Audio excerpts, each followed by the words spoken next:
In a few seconds, faces and places in the news. But first, a reminder that the second war loan drive is now underway. This is a concern of all the people. $13 billion is a lot of money. It must be raised, and soon. Some of that money has to be yours. Buy an extra war bond every payday. 6:15 for News of the World Today and a column about faces and places in the news, brought to you Monday through Friday. This is the birthday of a man who will probably receive few messages of congratulation. Adolf Hitler is 54 years old today. Later, there'll be a story about the life and times of Adolf Hitler. But first, here is tonight's front page in the news. In North Africa, the crack British Eighth Army launching an offensive by moonlight last night has penetrated the Enfidaville position on the strong southern Axis line of defense in its narrowing corner of Tunisia. The assault was largely a smash by infantry troops against the hills and machine gun-studded defenses of the Enfidaville line. Meanwhile, the Allied air arm littering the Tunisian beaches and the Sicilian Straits with the wreckage of Axis air power has destroyed 24 more enemy planes to bring the two-day score to a total of 112, of which 70 were German troop transports. In the Pacific, United States Army warplanes rained 17 tons of bombs in a series of 9 attacks Sunday on the Japanese outpost at Kiska in the Aleutians. In the Southwest Pacific, General Douglas MacArthur's bombers hit 5 enemy bases in single-plane forays, and the Japanese raided Guadalcanal. Other United States heavy bombers attacked the enemy aerodrome at Munda in the Solomon Islands, plastering the runway with high explosives.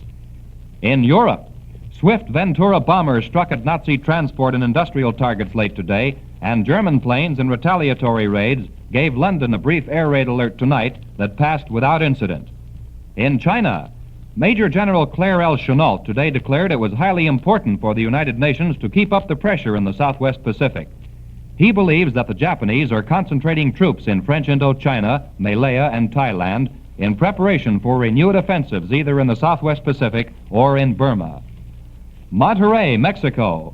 President Roosevelt shook hands with President Manuel Avila Camacho of Mexico today, while guns boomed a salute to this first meeting of United States and Mexican chief executives deep inside Mexico.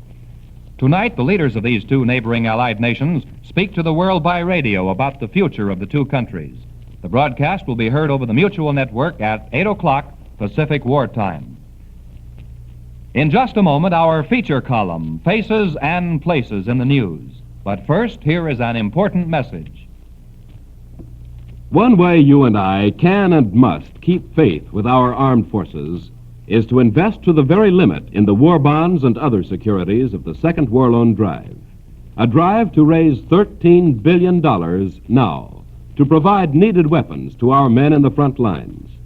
Remember, the most you can lend is the least you can do during the Second War Loan Drive. Take every penny that isn't needed for bare necessities and invest it in extra war bonds and other Second War Loan securities. There are 7 different kinds of securities to fit your needs and your pocketbooks. The success of the drive is up to you and me. Let us, you and I, send every possible dollar to the support of our fighting men by putting these dollars into Second War Loan securities now. They give their lives. You lend your money. Our feature column this evening is devoted to a story about a man who can put 54 candles on his birthday cake today, if he has a birthday cake. Our columnist tells you more about Adolf Hitler, an important face in the news. April 20th, 1889, and a slender young woman lay wearily on her bed, listening to the wails of her firstborn. A great moment in the life of any woman. A moment for dreaming of future greatness for the tiny, helpless miracle. For thinking of all the pitfalls that must be avoided. For contemplating the careful nurturing of the small spark of life into a flame of maturity that will shed light wherever its influence is felt. The face on the pillow was sensitive, deep-eyed, thin, framed by a tousled yellow hair. The face of a mother who would wish great good for her child. 16 years later, the tired, deep eyes of Clara Hitler closed in death. Merciful death, for she knew that her child Adolf was a queer, twisted youth. But she was spared the knowledge that she had given birth to a monster. She was never to know that the sweet cry of her firstborn was to be echoed back in the cries of 1,000,000 women for their children, that the wail of her son would one day come thundering back, amplified into a wail of doom, first to be heard throughout Germany, then throughout the world. The curse of Adolf Hitler was inferiority that gave rise to strange passions which defied even his mother's understanding while she lived. She could understand his hatred of a sodden father. She could respond with pity and great love to the boy's fanatical devotion to her. She hoped that from his tortured soul something great and good would grow, and she encouraged him to follow the instincts that seemed to direct him toward things beautiful. She never knew that he was devoid of true artistic feeling, that even this would become a curse to a nation whose whole concept of beauty would someday be scaled down to the limitations of the warped soul that was her son. In every human, there is a deep sense of individual inadequacy. Inferiority complex, it has been called. In great men, it is often strong. It is the conquest of self that makes them great. The desire to overcome weakness, stupidity, spiritual sloth has produced the leaders of civilization. In Adolf Hitler, it took another turn. He burned with a passion to scale everything down to his own inferiority rather than rise above it. A man with an idea, a single idea, that of crushing all that was outside his limited ken. Because he had not in him a spark of honor, he trusted no man.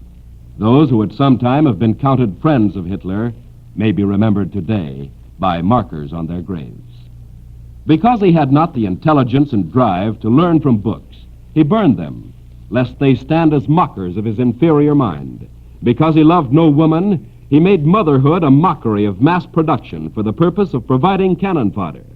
Because he had within him no love for humanity, he sought to destroy it, using a cowed nation as the instrument of destruction. Lust, insatiable, burned within him to destroy every truth that defied his purpose, to murder and maim those who would not bend to his will. First it was Germany, but having conquered his own people, his sense of insecurity still remained. Therefore, the nation with which he identified his success must conquer all. There could be no security in the world for the mission of Adolf Hitler until all that he could not rule was crushed under heel.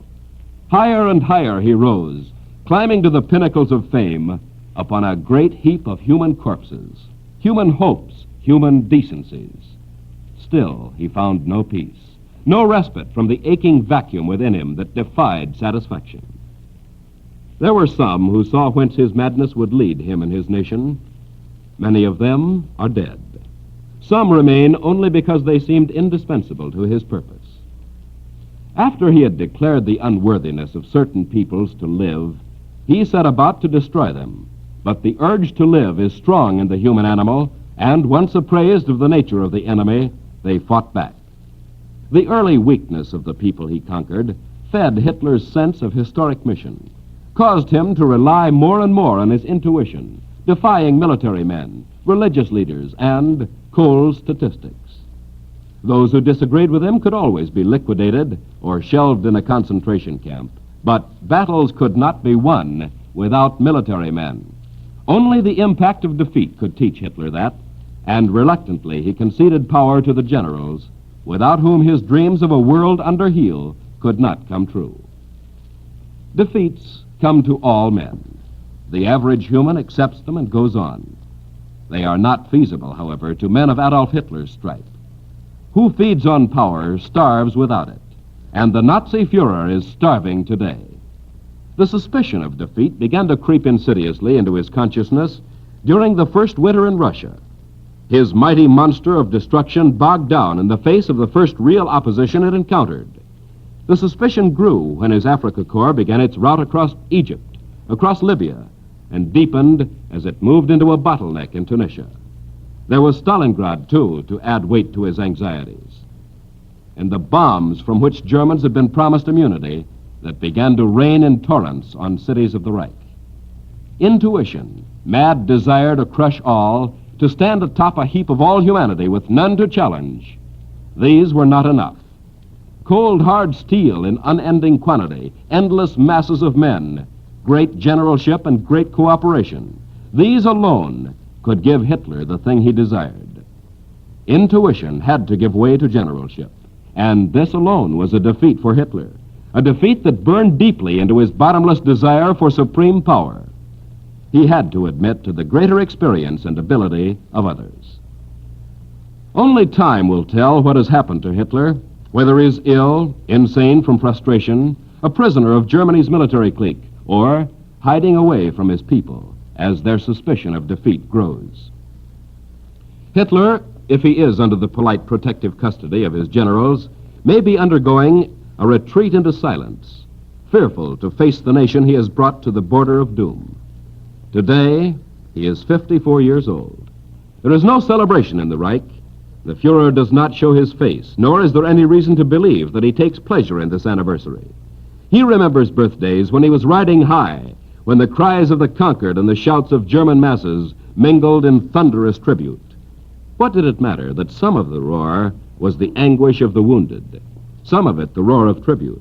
It was all a composite ovation to his power, to his success in scaling the world down to his own puny horizons. The first wails of the child Adolf 54 years ago have been echoed back a millionfold, sometimes in hysterical cheering, sometimes in the cries of suffering humanity. But this year in shattering new noises, screeching wails that end in thunder, rising ever louder over the Reich of Adolf Hitler. The fury sown across the world by a power-mad man and a nation caught in his toils is being reaped in a harvest of horror. The wail that began the life of Adolf Hitler echoes back on the Reich today in the terrible wail of bombs.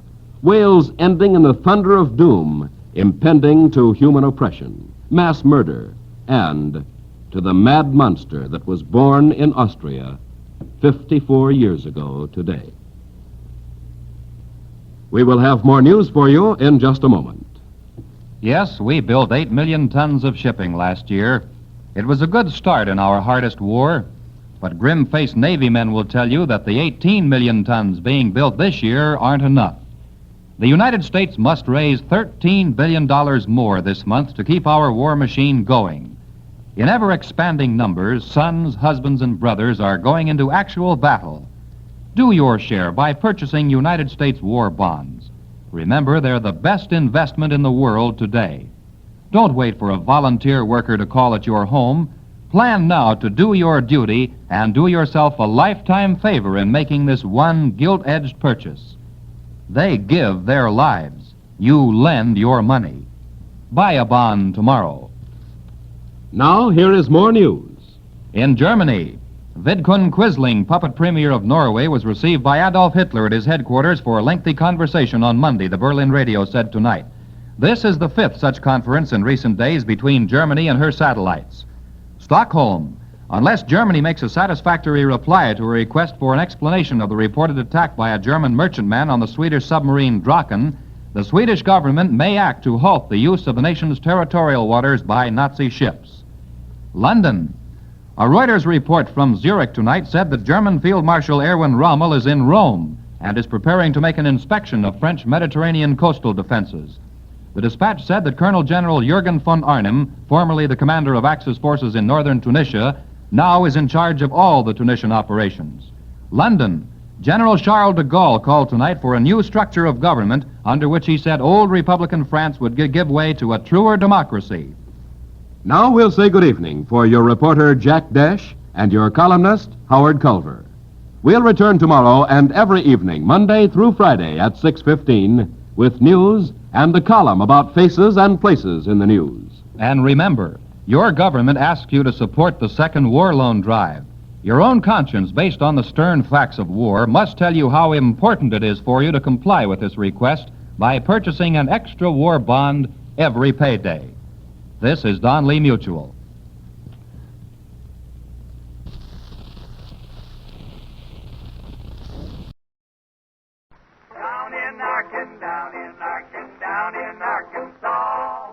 Easter time's for every age, and Easter eggs are all the rage. I lay mine right here on the stage.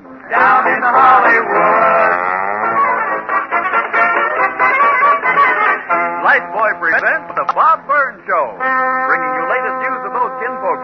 insurance.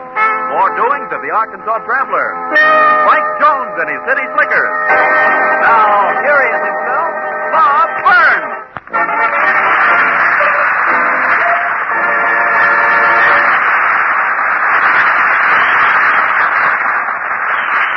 Well, I certainly am much obliged. I heard what you said out there, lady. The minute I walked out here, I heard a lady say, well, now, I had no idea he'd be that pretty. I ain't dressed up tonight. The only Easter stuff I put on was my two-tone shoes. Hey, oh, boy, they are pretty. I did buy a new suit this Easter, though, but I ain't going to wear it. I always buy a new suit every year because it's, well, I don't know, it's kind of a throwback to the time when I was a little boy, because we was kind of poor, and the only clothes I ever got was the one Mama made out of Papa's oldest. And it ain't no laughing matter, lady. I remember one time when Papa went down to Cy Cordell's store, and me and Mama went with him, and he was picking out a pair of pants, and so I picked the pants up and turned them wrong side out, and I says, I don't like the color of these things. And the clerk says, why, what are you talking about, son? He says, that part don't show. That's the wrong side. I says, that's the part that'll be showing when I get 'em. I remember just so well at one time Mama she couldn't make me a pair of pants. I was a big boy. Couldn't make me a pair of pants after what Papa had left to his, so she took two of his pair of pants and made me one pair. And I was so embarrassed, I told Mama, I said, Mama, I can't wear these things because the front half is checkered affair and the back half is striped. And Mama says, don't you feel bad, son. Says, you won't be coming and going at the same time. But as I say, I did. I bought me a victory suit, and I ain't going to wear it. I honestly, the stuff that you can get nowadays. The first suspicion I had that it had cotton in it was I hung it in the closet, and the moths throwed it back at me. I went, now you'd think the pants had so much cotton in them they stood at attention when the band played Dixie. Now you'd think offhand that you ought to get a pretty fair suit of clothes for $11.45. But I did get a 5-year diary with the suit. But I got out the first time I put that suit on. I got out in Hollywood Boulevard and a rain came. And before I could get in under shelter, some of that rain hit on that suit. Do you know that them pants ran up my leg like a Venetian blind? And the 5-year diary shrunk up to a year and a half. But I couldn't wear the suit, way too small for me, and so I give it to my cousin Luther Roundtree. He's on Spike Jones. Luther, I wish you'd come up and show the folks this. There it is, folks, in his suit. I wish all you could see that suit. It's sort of a putrid blue. Luther, how you feeling, boy? Oh, I feel fine. I got a letter from home, and Papa was chosen to play the Easter Bunny in the Easter Parade. Oh, I want to tell you, folks, Luther's Papa is my Uncle Slug. You know, that's my drinking uncle. So, Luther, that's quite an honor. Yeah, pretty near every feller in town tried out for the part. Well, how did they happen to pick Uncle Slug to play the part of the Easter Bunny? Oh, he was the only one that had pink eyes. Luther, you better get back up. You better get back up on your stool because I see Spike Jones all drawn back to play the Whang Whang Blues. I remember when that used to be my great-great-grandpa Pelican Snelson's favorite tune. He didn't live to hear the way Spike Jones renders the number, but it's probably just as well. The shock would have killed him anyhow. Spike, is your vocalist, Del Porter, ready? Yeah, Bob. Well, go ahead.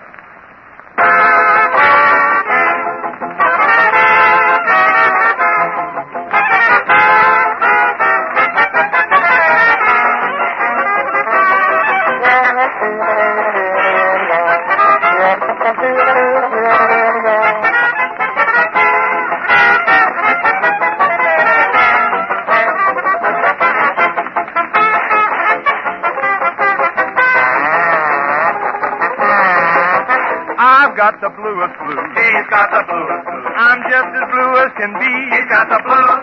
Just got the awful news. He's got some awful news. My sweetie sweet has left me. He left him flat. I love her so. He loves her so. And now I know. And now we know. This awful blow. That awful blow. Will lay me low. Will lay him low. Oh, Lordy, Lord, what she did to me. Lord, what he did to me. I'm just as sad as can be. Oh, sad as he. I got those wang, wang blues. He's got the blues. Those awful wang, wang blues. Dirty blues. Oh, brother, I never knew I'd be so blue until she went away. Oh, mercy me. I got those wang, wang blues. Those lonesome wang, wang blues. Happy blues. I wish my sweetie would come back and chase away those wang, wang blues.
Dick, that Spike Jones sure makes a hit with his music. I believe that boy gets more and more popular all the time. Bob, did you say popular? Why, sure, Dick. Like Lifebuoy? Well, not exactly. After all, people like to take a shower with Lifebuoy. Now, don't try to throw me off the track, Bob. The point I'm trying to make is that Spike Jones is popular, and so is Lifebuoy. That's a fact we know all along. But it sure is heartwarming to have it confirmed by a highly respected, disinterested outside organization. Oh, you mean that Crosley survey made by True Story magazine? Exactly. And the more I think about the fact that this survey was made without our even knowing it, the more pleased I am to know that all the popular brands of soap on the market, Lifebuoy was found in more homes than any other. It doesn't rank near the top. It is top. Well, now tell me, Dick, how did the True Story Crosley folks go about finding that out? Did you just go up to people and ask them what kind of soap to use? No, sir. They put containers right in the bathrooms of hundreds of families in 10 leading cities of America and left them there for 2 months. Now, these families threw the wrappers of the soap they actually used into those receptacles. And later the research experts picked them up, sorted out those wrappers and cartons, and counted them. Empty cartons of Lifebuoy were found in more of those containers than any other soap. Now, I think that is proof positive that Lifebuoy is used in more homes than any other soap. Don't you, Bob? Yeah, that certainly is a fact in those 10 big typical cities. Say, Dick, can you give the folks one reason why Lifebuoy is America's #1 bath soap? Well, Bob, there's lots of reasons, but if you just want one, I'd say it's because Lifebuoy is the only soap especially made to stop Leo.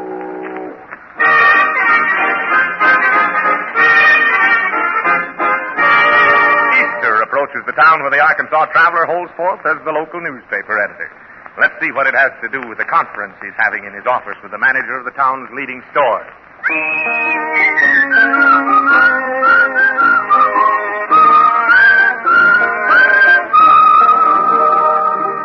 Oh, come on. Say you'll do it, Traveler. It's Easter. That's just it, Frank. I want to stay peaceful. It'll be a lot of fun for everybody. Sure, for everybody but me. All we want you to do is be master of ceremonies and judge of our Easter fashion show at the store. Nothing to it, really. Nobody could put our show over like you, Traveler. Oh, what I know about women's clothes, Frank. Well, I was 27 years old before Mom would let me look at the ladies' side of the laundry list. I'll brush you up on what they're wearing this year. No, Frank. But besides, I'm not sure it's right to be putting on fashion shows in these times. Well, look at it like this, Traveler. Women's looks are important to morale, aren't they? Does a soldier or a sailor home on furlough want to see everybody dressed in last year's clothes? I don't know, Frank. If I come home hungry to see somebody I love, I wouldn't care if she wore an accordion-pleated barrel trimmed with salami. Think it over, Traveler. The theme of the show is what the well-dressed woman of today is wearing. No, Frank. Next to a local Better Baby show, I can't think of anything that'd make me more enemies than judging a fashion show. Especially with your idea of using well-known society girls as models. Is that your final answer? Sure is. If you ever decide to have a contest for prize pigs, then call on me, because I'll be right at home then. Okay, Traveler. Thanks anyway. Don't mention it. Oh, Dewey, show Mr. Monroe out. Yes, sir. Then don't disturb me for an hour, Dewey. I've got to finish this editorial prodding the city for storm drains, or we'll never get them before the flood hits again. Yes, sir.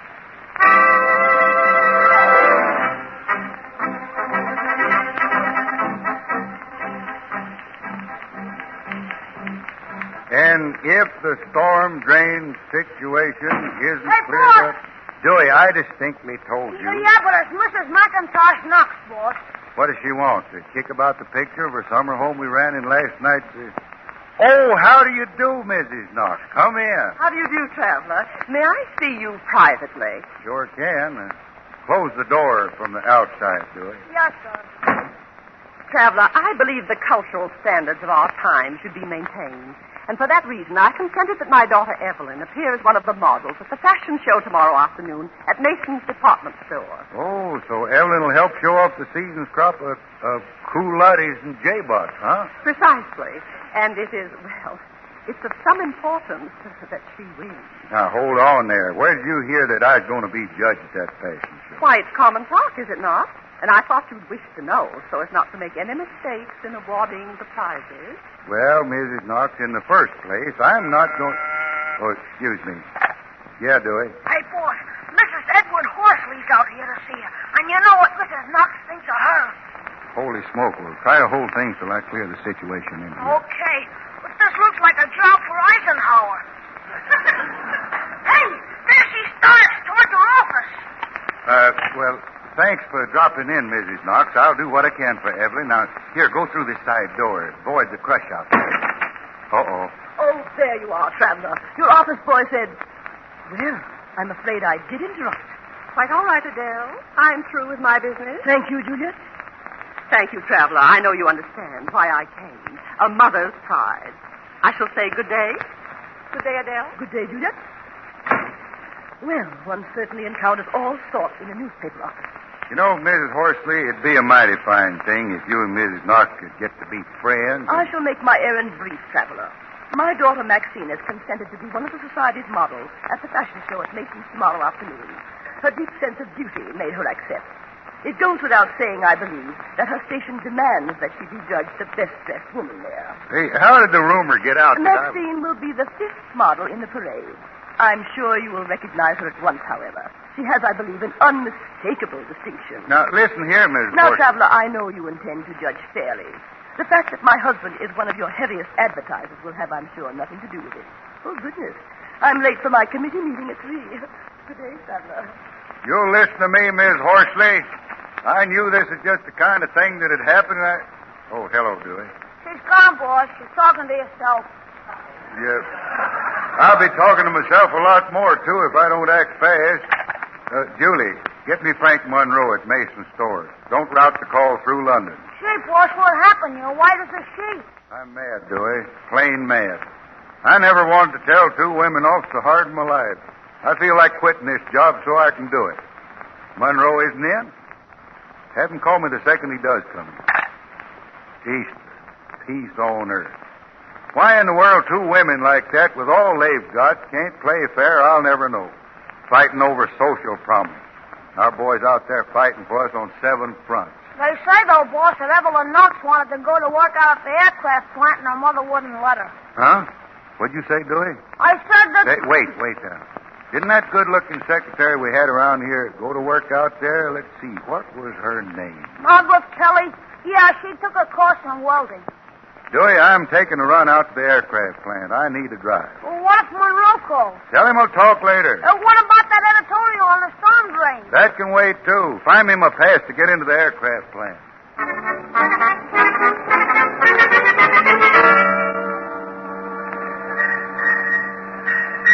I'm too busy to talk now, Traveler. Well, can I see you at lunch hour? All right, but I've only got half an hour. I'll go back outside and wait for you. I'll do it, Traveler. I think it's a very funny idea. Well, Margaret, can you get the girls we need? Oh, sure I can. Girls off my ship. Don't worry about us, Traveler. Thanks, Margaret. I'll do the rest.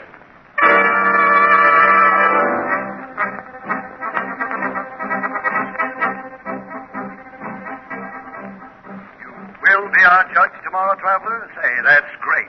What made you change your mind? Oh, I just decided that at Easter time I ought to do something. After all, everybody can't roll on the White House lawn, and besides, I've been thinking about women's clothes, and the idea sort of intrigued me. Well, okay, Traveler. The affair starts at 2 sharp tomorrow in the Jade Room at the store. I'll be there, Frank.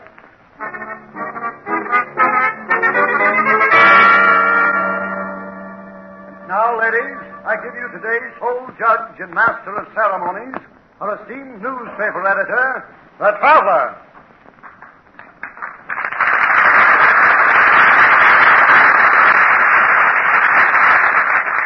Well, thank you for that skinny hand, lady. Now, you might, you ladies might think I'm kind of out of my element up here on a platform judging a fashion show, but I want to tell you, you're looking at the Schiaparelli of Arkansas. It's the truth. I've been studying up about J-bots and culottes and bolero jackets, and I want to tell you, I'm one man who knows the difference between an evening gown and a nightgown. Now, the theme of this show is what the well-dressed woman of today is wearing. So let's get things going. Music, please.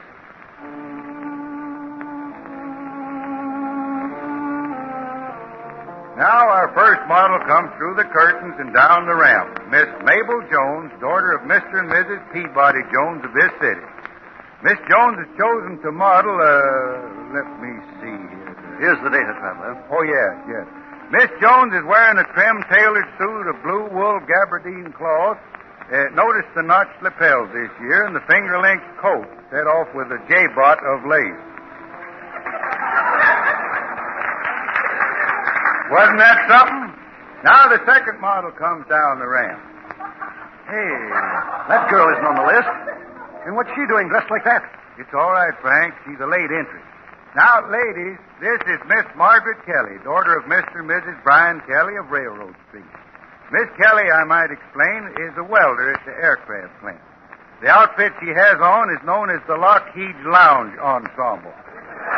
Now, you will note the creation of plain denim overalls equipped with a zipper and attractively spotted with machine oil and grease. Those well-worn shoes on her feet are known as brogans. You'll note also the comfortable bobby socks and the bandana turban to keep flowing hair out of flying forces. Now, the next model is Miss Jessie Hopkins, also of the local aircraft plant. Stop this. Those girls aren't supposed to be here. This is making a joke of things. Oh, now, take it easy, Frank. I'm the judge. Now, ladies, Miss Hopkins is wearing a fetching pair of dungarees equipped with a special belt to hold a hammer, monkey wrench, and chisel. Instead of a turban, however, she wears a snood for the head. The lunch bucket is by Woolworth. The shoes by Sears Roebuck. And now the next model.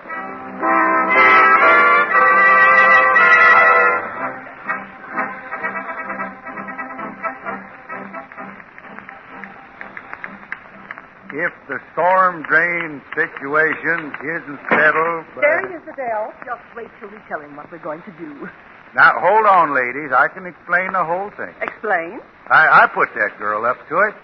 She and her ships out at the plant come in just as they were, dusty and greasy. I gave them the prize because I honestly believe they had on what the well-dressed woman of today is wearing. Well, go on. That's all. I did it for you, too, really. If I'd awarded the prize to either of your daughters, I never would have heard the end of it, and neither would the town. Well, Traveler, we've come to confess. We saw through what you did, and we've learned our lesson. From now on, we cooperate. Yes. Adele and I have agreed to work together on a project to help the war effort. We're jointly sponsoring a show for better babies among mothers in defense. And we've picked you, Traveler, to be sole judge. Isn't that a wonderful idea, Traveler? Oh, now, wait a minute here. You want me to judge a baby contest in this city? Precisely. Just a minute, lady. Oh, must you call someone at this moment? Yeah, my draft board. I'm asking them as a personal favor to make me 1A.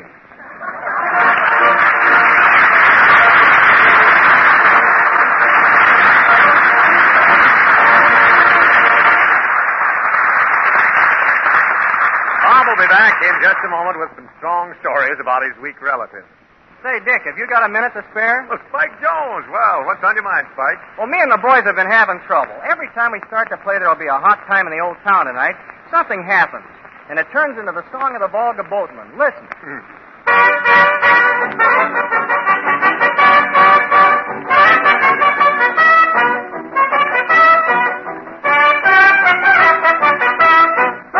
You see what I mean, Dick? Yeah, I see what you mean. And, man, is that a vivid picture of heat and work. Now, there's a combination which is bound to spell perspiration. And it might spell... Yeah, but not if you use Lifebuoy, because Lifebuoy beats CO, stops it cold.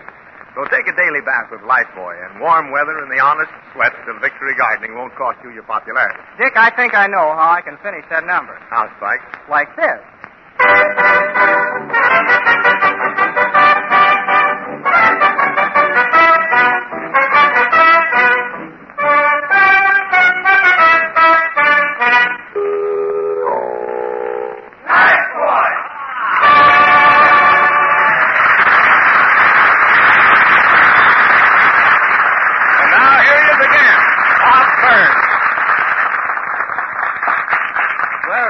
Thank you, boys. You know, I bet you a lot of people that heard our show tonight are wondering how I could play that part in that fashion show as good as I did.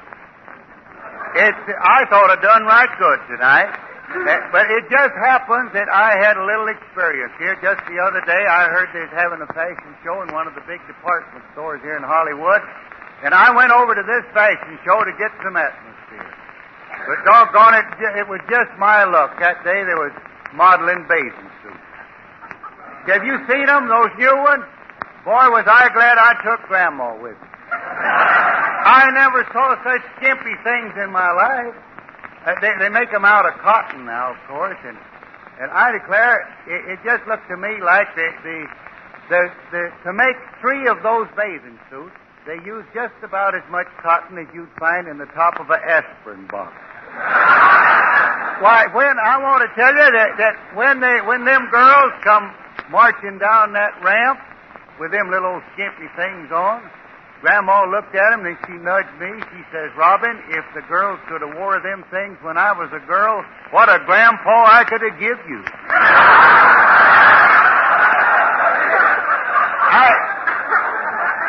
I don't know why it is. It just looks like women go out of their way to embarrass me with their styles. Now, just night before last, I was having dinner, and I was sitting right across the table from a lady in one of them strapless evening gowns. Ain't that a terrible thing? I was never so worried in my life. Why, the truth, I was just worried to death. I was afraid when she got up, that gown wouldn't get up with her. But now, I don't know why. Women, it just look like they'll do anything to keep up with style, and they'll sacrifice anything in the world. There's a lady right down there, right now, sitting down there. She's got 18 buttons on each glove. Just imagine that, 18 buttons on each glove. I'll bet you her old man's at home right now trying to hold his pants up with a rusty nail. But if these women, if they just pick a good, sensible style and stay with it. Now, year before last, you remember, everything had to be high-waisted. Then last year, they went back to low-waisted stuff again. Now this year, they're going back to high-waisted. Well, I'm telling you, it's getting so, when a fella hugs his girl, he don't know whether he's going to choke her to death or trip her. Now, I suppose I'm the last man in the world that should. I ain't got no business trying to tell people what to wear, but I have got a friend that just dropped in, and I don't believe there's a man in Hollywood more qualified to tell you what is the fashion of today for both men and women than this man. Ladies and gentlemen, I want you to hear a word from Bill Powell. Come out, Bill.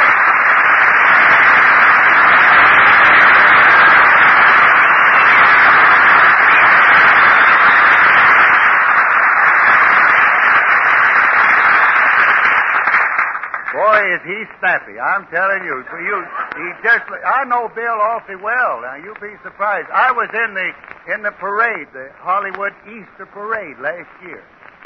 And I'll never forget, they lined us up off of Hollywood Boulevard, and they lined us up in order of our importance and by the way we was dressed.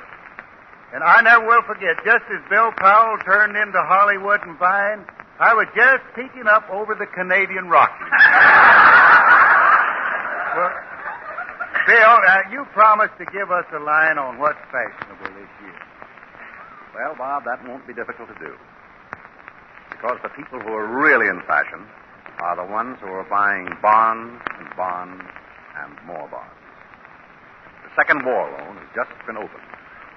And our government has set for the goal of that loan $13 billion. That's so large an amount that it's almost impossible for us to understand, I know.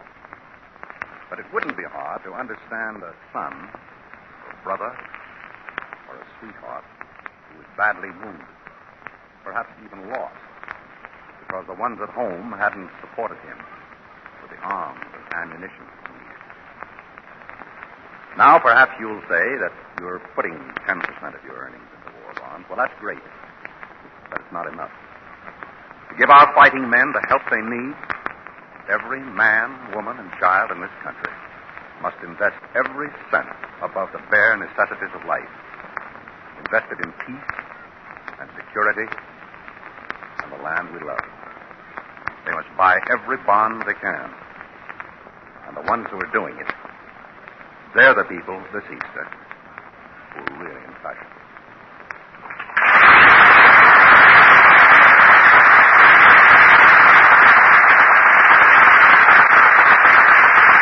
Well, thank you, Bill.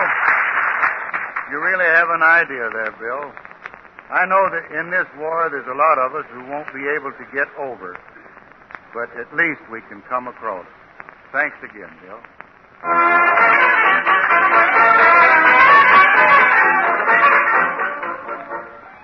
Folks, just before I say good night, I'd like to add one more word, and I'm deadly serious about this. You've all seen today's newspaper headlines telling about the Japs murdering some of our own American flyers. I know that makes you just as mad deep down inside as it makes me. No, we're not going to murder any prisoners because we're a civilized people. But I know it makes you feel that you personally want to do something to get even with Tojo and the warlords who ordered those brutal executions. And you can, every one of you. Save your kitchen fat. Save every drop of fat you can from your cooking. Take it to your meat dealers. Within 3 weeks, it'll be made into bombs and bullets, which we hope will explode right in Tojo's face. Every pound of fat you turn in will hasten the sweet revenge we want for those heroic boys. The fat you save digs Tojo's grave. Thank you, folks.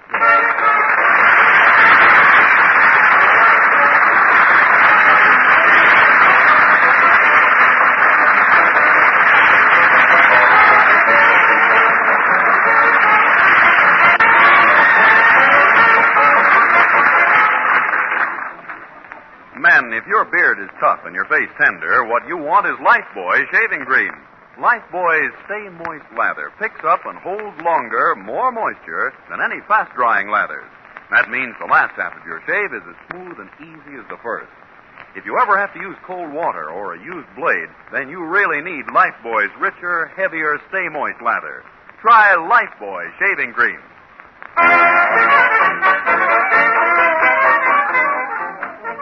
The makers of Lifebuoy will again bring you Bob Burns next week at this same time with more about his relatives, more doings of the Arkansas Traveler, and Spike Jones and his city slickers. Remember, Lifebuoy is the only soap especially made to stop. This program has come to you from Hollywood. This is the National Broadcasting Company. Don't touch that dial. Listen to Blondie, brought to you by the makers of Camel cigarettes. Extra, extra! For extra flavor, get Camel. Extra! For extra mildness and extra coolness, get Camel. Extra!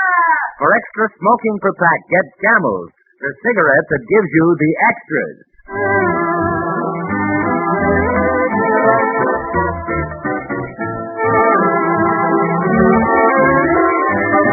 And now, before we drop over to the Bumstead house to visit Chick Young's famous characters, Blondie and Dagwood, a word from the makers of Camel cigarettes. Ladies and gentlemen, it seems that everywhere we turn today, we're confronted with speed and more speed. In our daily lives, it's hurry or I'll be late for my train. I can't stop now. I haven't time. Yes, universally, life has been speeded up. But there's a different story in cigarettes. Every day, more and more smokers, experienced smokers, are discovering that the extras in smoking pleasure are on the slow side, the slow-burning Camel side. Science puts it this way. Cigarettes that burn fast burn hot, and nothing so surely mars the delicate elements of cigarette flavor and fragrance as excess heat. Slow burning preserves these precious natural qualities, gives you more mildness, more flavor, more coolness, of course. Science also tells you which cigarette is slower burning. In recent impartial laboratory tests, Camels burn 25% slower than the average of the 15 other of the largest selling brands tested, slower than any of them. Yes, science points the way, and the experience of millions of smokers confirms it. Slower burning Camels give you extra mildness, extra coolness, extra flavor, and extra smoking, equal on the average to 5 extra smokes per pack. Penny for penny, Camels are your best cigarette buy. And now for our weekly visit with the Bumsteads. It's morning, and Blondie stands at the foot of the stairs, sounding her usual reveille to the man of the house. Dad, breakfast. Good morning, Mommy. Hello, baby Benson.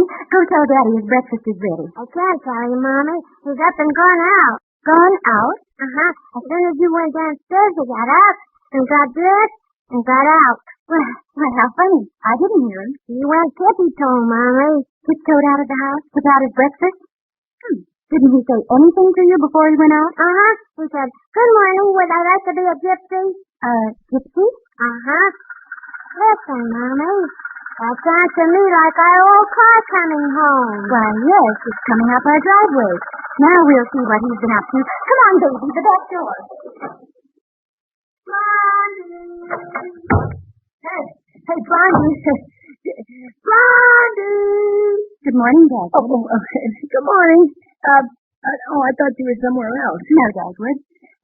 Listen, Blondie, it's here. I've got it. Oh. Got what, Dagwood? A two-burner bed under the sink and a hot and cold running stove that sleeps floor. What on earth? Of course, the voice up was extra, but it can go outside when we're inside, or vice versa. And the same with pots and pans. Now, listen, Dagwood. Count to 10 slowly, and then tell me what you bought and how much it cost. Okay, 1, 2, 5, 6, 9. It's $69. And it's still in the icebox. So it is what, Daddy? Dagwood, what did you buy? Well, I keep telling you, honey, it's a trailer. A trailer? One of those things you drag behind the car? Why, they cost hundreds of dollars. Oh, no, honey. I mean, sure. But not this one. You see, the fella that sold it to me had to leave town in a hurry. Who was after him, Daddy? No, baby jumper. You don't understand. He didn't sell me the trailer because he had to leave town. No, he had to leave town because he sold your father the trailer. No. Now, listen, this was a bargain. Well, let's look at it, Dagwood. Sure, come on. On to the unveiling. Oh, boy. Hi, diddly-doo. A gypsy right for me. There she is. How's that, huh? Oh, goodness, well, it's a funny color, isn't it? Well, we can make it any color. Hey, how's it look to you, baby dumpling, huh? It looks like somebody was moving their hen house. Now, listen, it's bigger than it looks. Boy, wait till you see inside. Oh, a regular little home. Our little rolling home on 4 wheels. One of the tires blew out. Yeah, our little rolling home on 3 wheels.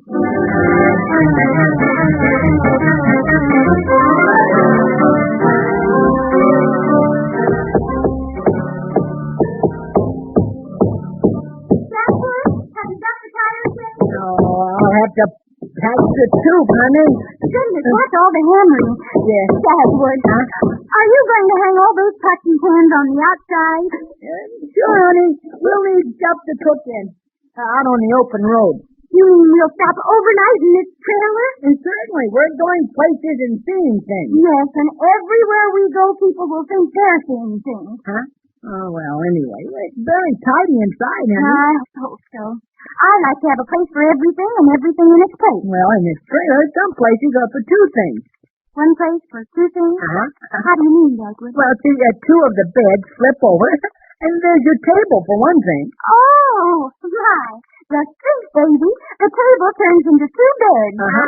I'll bet there'll be crumbs in my bed. No, baby. Those beds are for Daddy and Mommy. Oh. Where does baby sleep, Dagwood? Well, see, the sink kind of flips over, and there's another bed. Cute, huh, baby dumpling? Suppose I want a drink of water in the night. Do I have to get under the bed? No, baby dumpling. Look, we won't have to use the sink bed except for company, see? Because the stove flips over, too, and there's another bed. Oh, I'll show you. Look. This door's a little stuck. Well, let me pry at the door, Dagwood, while you pull. Okay, honey, ready? 1, 2... That's what I know. Well, I'll fix it later. Anyway, it's open. Walk right in, Blondie. Have a look around. It's kind of sad, Dagwood. Are you sure it's safe? Well, why, sure. Let me in there first. I'll show you. Now, see, I just crawl in, turn around, and stand up. Oh, Dagwood, did you hurt your head? No, not very much. And my paint came off the roof. Never mind the paint. The point is, this is a good, strong trailer, Blondie. Look at it. I'll jump up and down to show you. Safe as anything. Your solid little home on 4 wheels. On 3 wheels, Daddy. Oh. On 2 wheels.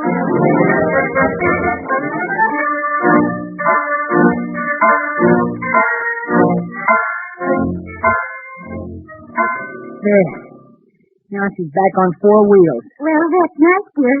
But the spares look kind of worn and ragged to me. Well, they're down underneath where they don't show very much. Oh, well, that's all right. It's a red paint, Daddy. Oh, yeah.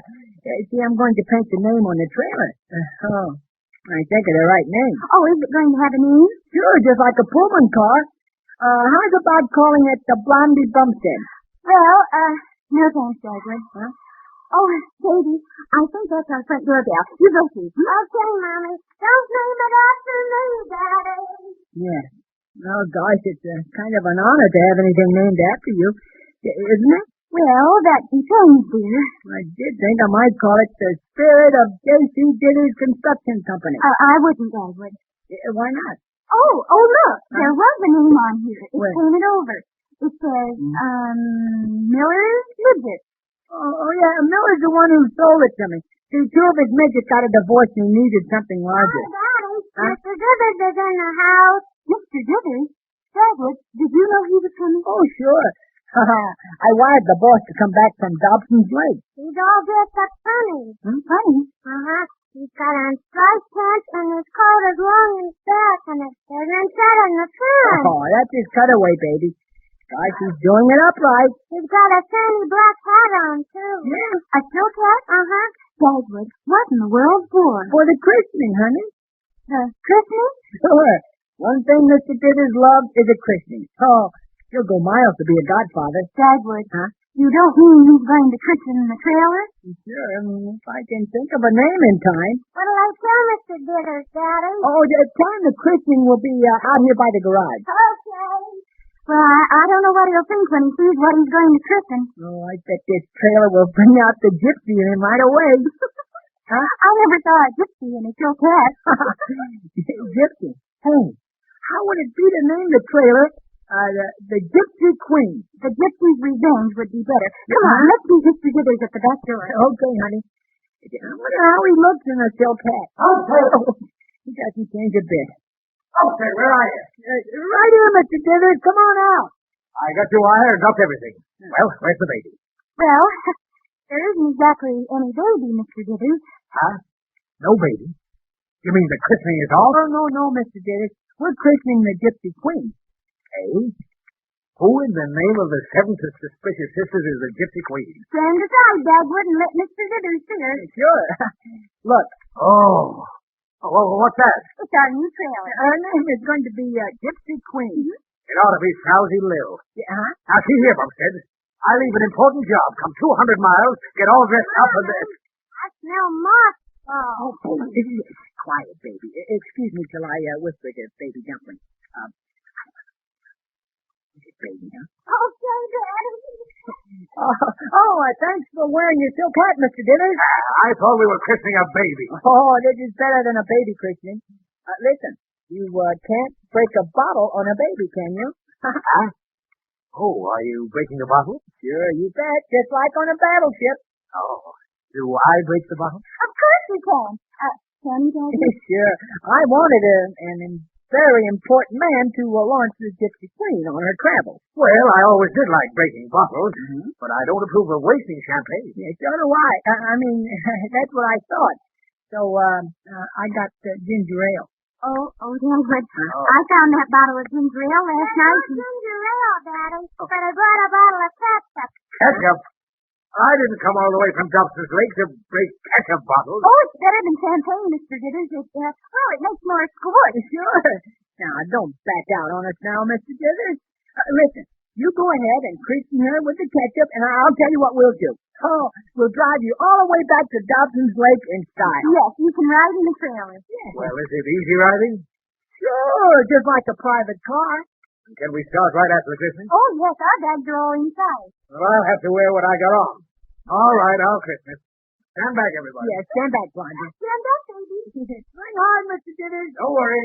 Now, hats off. Yeah, I am. I christen thee the Gypsy Queen. Oh! Look at my hand, blood. Oh, that's only a little ketchup. The cork came out. How about I give you gray? Well, something's broke. Oh, look at that hole in the trailer. It smashed right through the side. Well, you ought to have stronger sides. Or weaker bottles. I can put my head through that hole. You can put your head through the eye of a needle. Oh, never mind, Dagwood. It needed more ventilation anyway. Now, Mr. Dithers, you get in the trailer and make yourself cozy. Dagwood and I will drive the car. And, baby, you keep Mr. Dithers' company in the Gypsy Queen. Yeah, come on. Ready, Dagwood? Yeah, sure. Then we're off. We're off for the open road.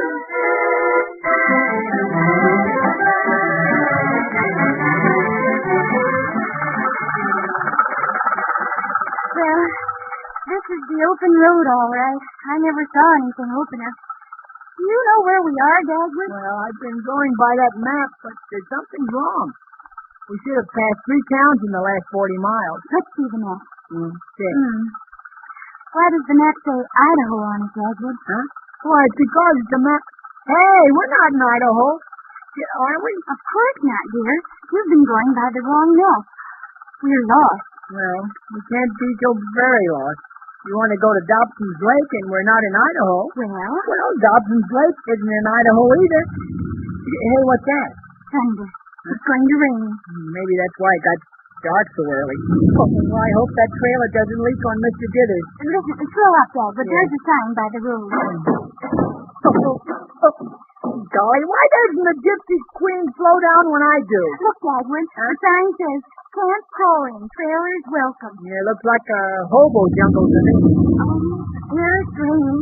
You know, maybe we ought to stop here, Dagwood. No, honey. If I don't get Mr. Dithers to Dobson's Lake tonight, the least I can do is stop at a nice place. I know, but that's a steep hill just ahead. Oh, we'll make it okay.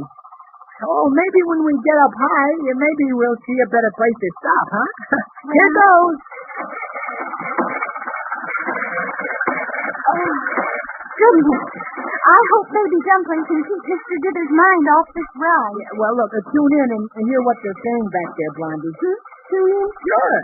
Didn't you see my invention? No. Well, look, pick up that rubber tube that comes in the back window there. Oh, a speaking tube? Speaking or listening. It runs between us and the Gypsy Queen. Pretty good, huh? If it works. Sure it works. Oh, Dagwood, it does. I can hear Baby Dumpling talking.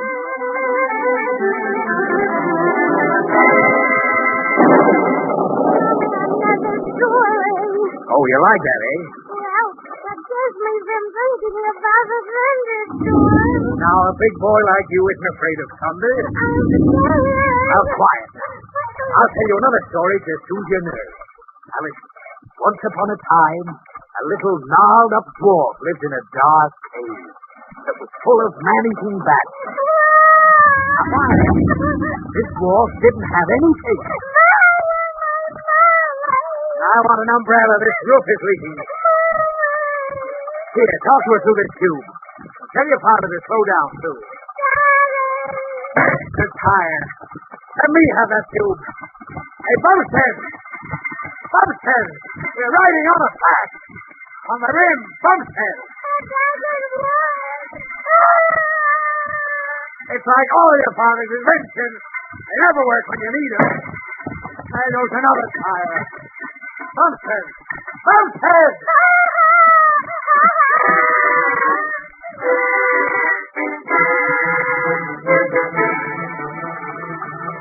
Dagwood, stop the car. Huh? I thought I heard baby crying. Okay. Now that we're on top of the hill, I didn't hear anything. It's too dark to see anything either. Well, holler through the tube there.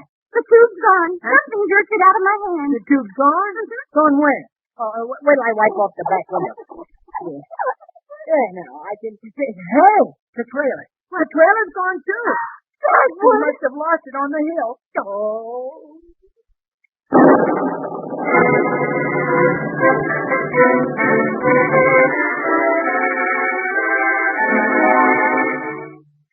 Well, we'll return to the Bumsteads in a moment. But first, there's one saying that's known to cigarette smokers everywhere, and that's the phrase, I'd walk a mile for a Camel. Yes, more smokers prefer Camel cigarettes than any other brand. Camels are made from finer, more expensive tobaccos. They're slower burning, and they give you extra coolness and extra mildness. Being slower burning, Camels are free from the irritating qualities of excess heat and too fast burning. Camels are mild, easy on the throat.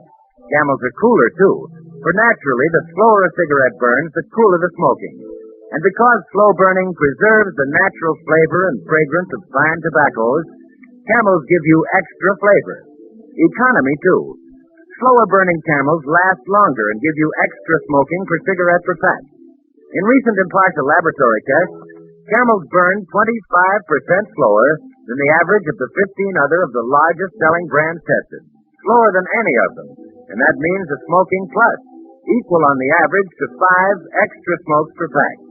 Now, if you live in a community where certain state cigarette taxes are in effect, you can save the cost of the tax through smoking Camels. If there are no added taxes where you live, the savings are all yours. Yes, there's more pleasure for puffs and more puffs per pack in Camels. That's why smokers say, I'd walk a mile for a Camel.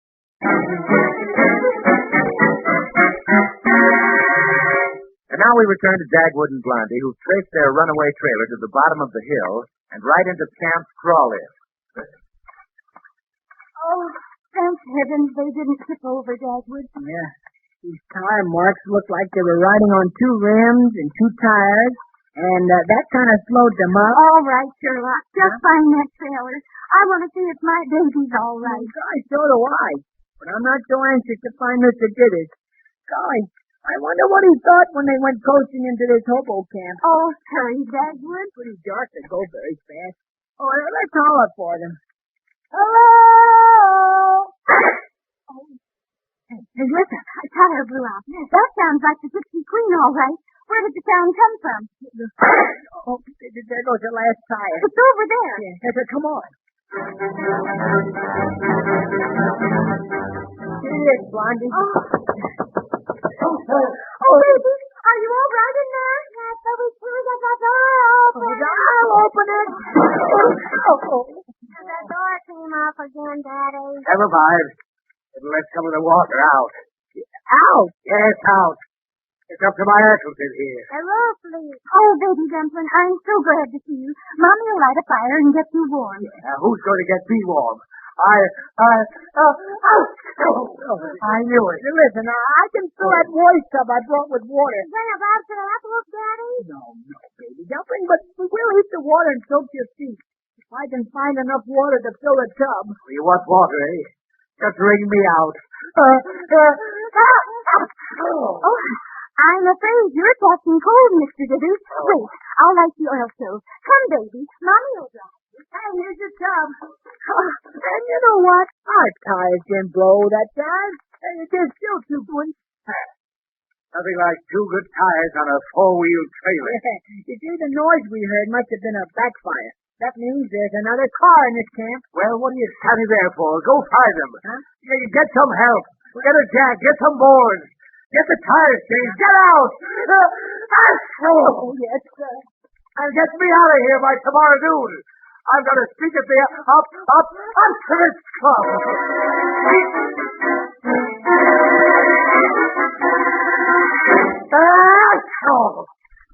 I think your sneeze is a little better, Mr. Dithers. Well, I'm getting lots of practice. Where's the fire we're going to light? Where's the hot coffee we're going to have? Well, I'm afraid there's something wrong with the stove and the sink. When I put water in the coffee pot, it was hurricane. When I turned on the stove, it played water like a fountain. Elementary, my dear Mrs. Bumstead. That was got the feedlights crossed up. Oh. Light a match and I'll look. Well, I'm afraid all the matches are wet, too. Well, maybe I've got a dry match. Oh, yes. Just one. Now stand back while I light it. Oh, it's light. Now be careful, Mr. Dithers. Don't talk. It makes a draft and Get the match out, Mama. Oh, Mrs. Diaz, I'm through. I'm going. Where's my hat? Where's Mr. Dithers' silk baby? Here it is. It's got some water in it. Huh? You said put something into the leak in the roof. Oh, baby. I'll go without a hat. Where's your car? Out by the road. But wait, if you drive home, what'll we do? Who said I was driving home?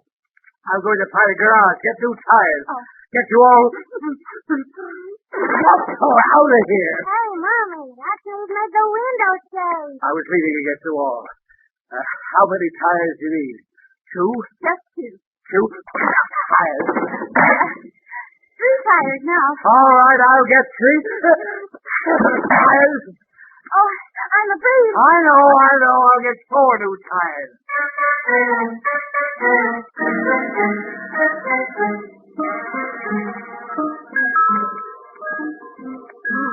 Somebody's standing outside our tent. So maybe wake the baby. No one needs us harm, Jenny.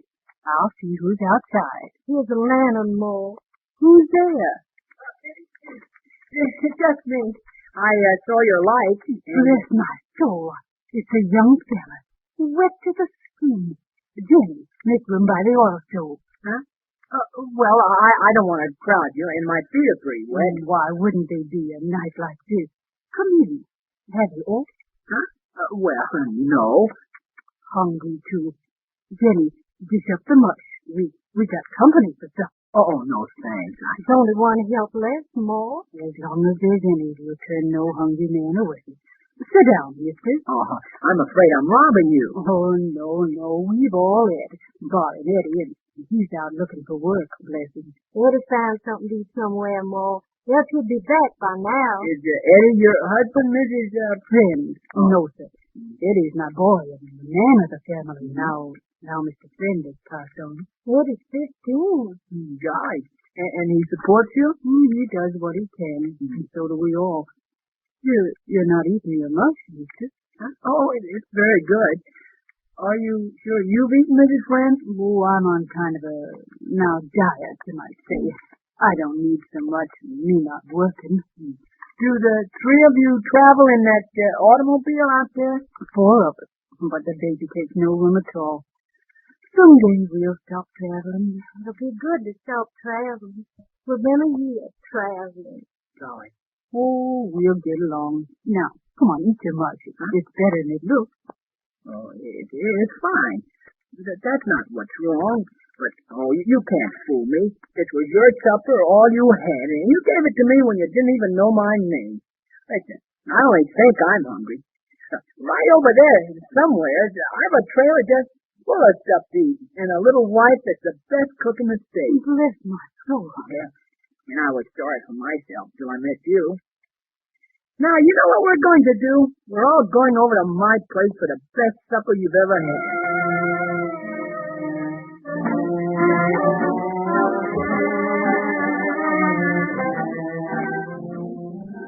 A little more cake, Mrs. Friend? No, thank you kindly. Maybe Eddie, though. He works so hard and all. Eddie's gone to sleep, sitting up. Oh, you'll have to excuse him. It's so warm and cozy in here. Yeah, it's dried out pretty good. I'm glad I got that stove working. It's a lovely stove. Isn't it, Jenny? Well, I don't know what you'll think of us all. You're done used to eating so hearty. I think you're the nicest family I've met in a long while. You bet. Taking me in, a stranger and all? Oh, I don't expect there are any strangers, mister. There's one father to us all. You must tell me how you made that much you had, Mrs. Green. Dagwood says it smells delicious. Oh, now, I don't expect it would do for, well, rich people. Rich? You mean I? Well, now, I'm glad for you, but you must be well off to live in a lovely little house on wheels like this. But you like this trailer? Oh, it's a real pleasure to sit in it. I wish my baby was old enough to know the nice bed he was sleeping in. Sheets, too. Clean sheets like we used to have at home. Look, Mrs. Friend, we don't exactly live in this trailer. We just... Oh, Dagwood. Huh? Golly, here's Mr. Didis. He brought back the car. With tires for the trailer, I hope. Are you moving on tonight? Well, I'll just rouse up my young one. Oh, no. Let them sleep a little longer. Okay. I'm coming. I'll go with you, Dagwood. I want to talk to you. We'll all help you put on the tire. Oh, no. In the morning will be time enough for that. Well, I'll just get up the place for you while she's gone. My, this is handy, though. A sink right by the stove, hot water.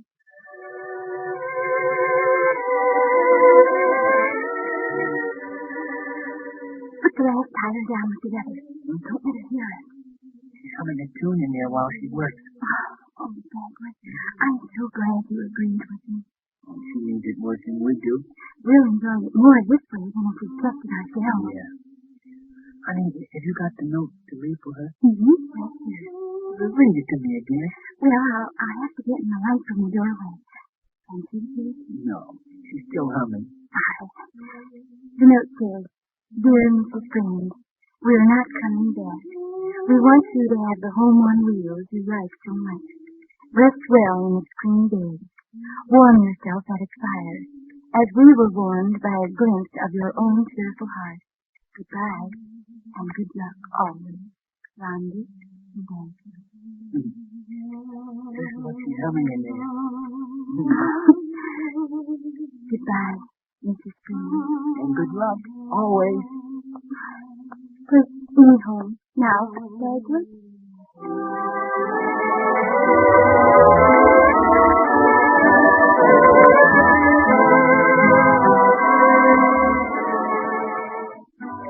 Well, folks, in just a moment, we'll give you a brief synopsis of next week's Blondie story. But first... Camels give you extra flavor. Camels give you extra mildness and extra coolness. Camels give you extra smoking for fact. Try Camels, the cigarette that gives you the extra. Camels bring you two other great shows each week. On Saturday, there's Luncheon at the Waldorf with Ilka Chase. You'll find it a new high in daytime entertainment. On Saturday night, tune in and hear Bob Crosby and Mildred Bailey featuring music with a heartbeat. And next Monday night at the same time, tune in on Blondie. We think you'll get a chuckle out of Dagwood's experience on the witness stand. Well, that's a tip for your radio enjoyment. And for your smoking enjoyment every day, try Camels, the cigarette that gives you the extras.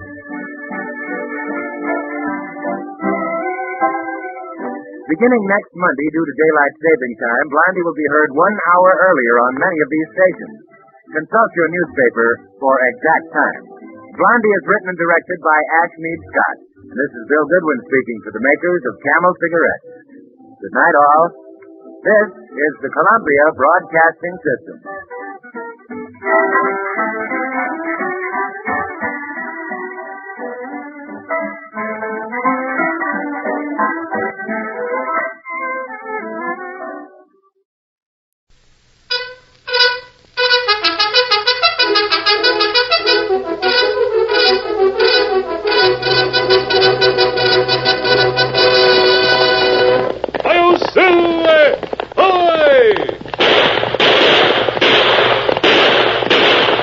Fiery horse with the speed of light, a cloud of dust, and a hearty hi-yo Silver, the Lone Ranger.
With his faithful Indian companion Tonto, the masked rider of the plains led the fight for law and order in the early western United States. The stories of his strength and courage, his daring and resourcefulness have come down to us through the generations.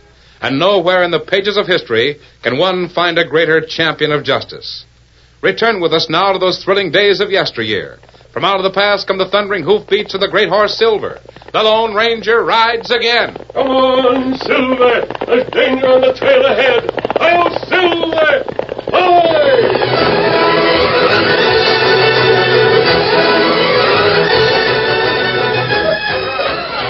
There were several covered wagons in the line that headed west with food for the construction camp in Spring Valley. Keep a sharp watch now, guard. This is where we were told to watch for redskins. I know. But how can a man keep a sharp watch with trees brushing both sides of the trail? Get on there! As far as I'm concerned, I'd sooner let the redskins have the grub we're toting than to get captured or killed by them. Guard, this load of grub is powerful important to the boys of Spring Valley. The last 2 loads were lost. Redskins? Right. I've heard that the boys are like to starve if the grub ain't delivered inside. Doc, hold on there! This is it! Shoot it out! Drill the critters!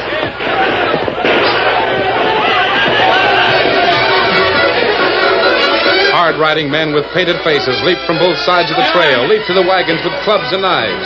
They slugged the drivers, beat the guards, and quickly overcame the men on the wagons with the speed and intensity of the attack. The sound of gunplay rang across the plains, the 3 riders on powerful stallions. Tonto, that means trouble. It's that way. Yeah, sounds like an Indian attack. Follow me. Come on, Silver. Come on, scout.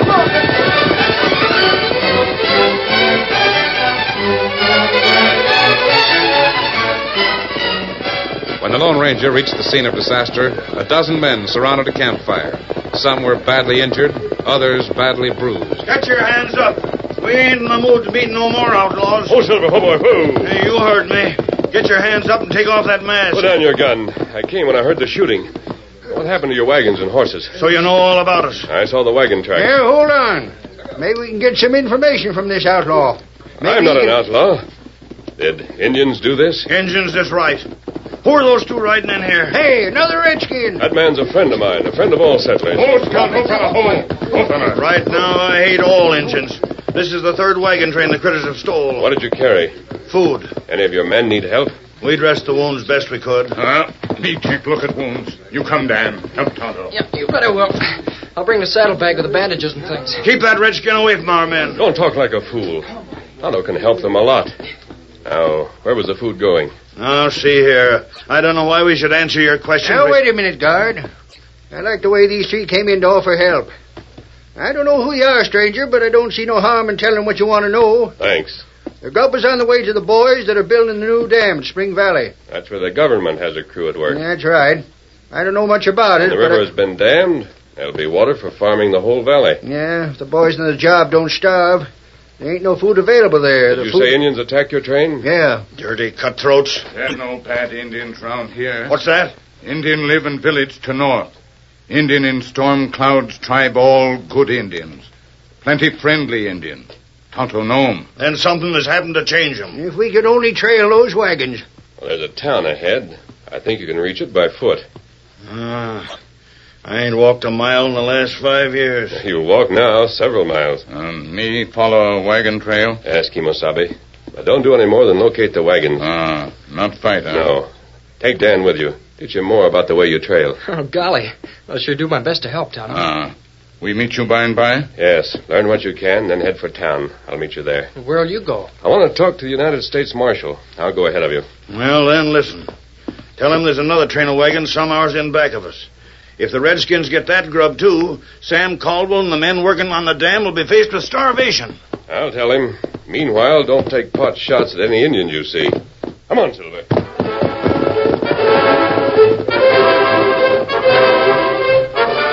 At first, the trail of the stolen wagons was easy to follow. The marks of horses' hooves and wagon wheels were not only sunk into the soft ground, but were so clear that Tonto made an observation that perplexed him. Dan, you take a look at footprint here. Yeah, have been. But what's so strange about it? Well, you study it. Then tell Tonto. Let's see. Well, maybe you're wondering why some of these men travel on foot from time to time. No, not that. Fellas stop here to water horses. Well, then I don't see anything unusual about the marks. Well, if Indian make attack... The driver told us that. Look. Me make footprint here. Right alongside other footprint. Yeah? Then me take long step, regular stride. Make other footprint. Now, you study 'em. Hey, you're wearing moccasins. Like all Indian. These men were wearing boots with heels. That's right. Yeah, but Indians don't wear boots. No. Great day. You mean those weren't redskins at all? That's right. Holy smoke, that's important. Those guards and drivers thought the men were redskins, and they're not at all. Look at length of stride fella make. Yeah. Hey, he's got to be a big man. A mighty big man. But boot print not wide. Footprint narrow. Yeah, then he's tall and skinny, is that right? That's right. Now we follow trail some more. You mount up. Easy. Come on, Victor. Get him up, Scout. Shortly after Tonto and Dan were underway again, the wagons moved to the dry bed of an old creek where stones retained no tracks. The trailing became a slow process, with much of the time spent on hands and knees, looking for a misplaced stone and constantly studying the banks on both sides of the stream for some sign that the wagons had changed their course. Night came on. With the progress halted, the two took to the saddle and headed for the nearest town. In the meantime... I waited all day for you to get back to your office, Sheriff. The marshal sent me to see you. Mask, huh? What's the idea? This note from the marshal explains. Oh, great Scott, the Lone Ranger, eh? You've heard about the food robberies. Well, the situation at Spring Valley is critical. The men there must have food. Yeah, there's no one here in town that can be spared. I know it. All the food there is in town would last but a short time. There's a lot of men in the construction camp. Yeah, those ornery redskins. I'd like to take a posse up to Storm Cloud's village and search the place. But you can't. I know doggone well I can't. Wouldn't take much to start Storm Cloud making war. He's peaceful now, but he's got to be kept that way. There's another wagon train on the way. Yeah? Yes. I want a posse to go with us, to ride with the wagons. Maybe so. Capturing the thieves is less important than getting food to the camp. The next food train must be brought through. Well, I'll see what can be done. Why in Sam Hill is there so much interest in stealing food? What have the Redskins got against the boys in the camp? I don't know, Sheriff. What's come over Stormcloud of a sudden to make his tribe start raiding and robbing? Well, let's get the food through, then deal with Stormcloud. In the rear room of the cafe, the proprietor, Lank Morgan, was in a conference with a well-dressed man called Driscoll. You've done a fine job so far, Link. Thanks, boss. Well, there's just one more wagon train on the way to that construction camp. If your gang can keep that from reaching the builders of the dam, they'll have to leave the job or starve. That's how it stands. And the cattlemen I represent will still have possession of Spring Valley for their cattle. You can depend on it, boss. Them wagons won't get by me, no, sir. Splendid. Well, I'll be going along now. Better go out this rear door, Driscoll. Yes? The cafe's pretty full. So long, Link. So long, boss. I'll let you know what happens.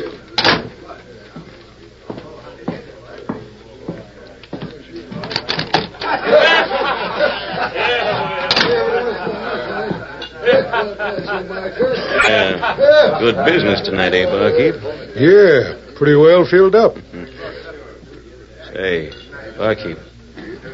What, Link? Who's that Indian over there eating supper with the kid? I ain't seen him before. Must be a stranger in town. Don't look like any of Stormcloud's outfit. No, he don't. I never seen him before.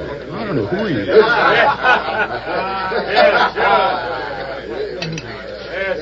Golly, I'm hungry after that long ride, Tonto. Hey, this food's good, isn't it? Hey, Tonto, what are you watching that tall man for, huh? Him plenty tall man. Got long stride. Might match steps on wagon trail. Hey, golly, I never thought of that. Now, you finish supper, Dan. Then wait outside till Lone Ranger come. Well, what are you going to do, Tonto? Let me talk to tall man in back room. Maybe him want to hire Tonto. Work with other Indian. Hey, you mean Tonto you... maybe find out things that way. I'll be outside with Victor when you want me, Tonto.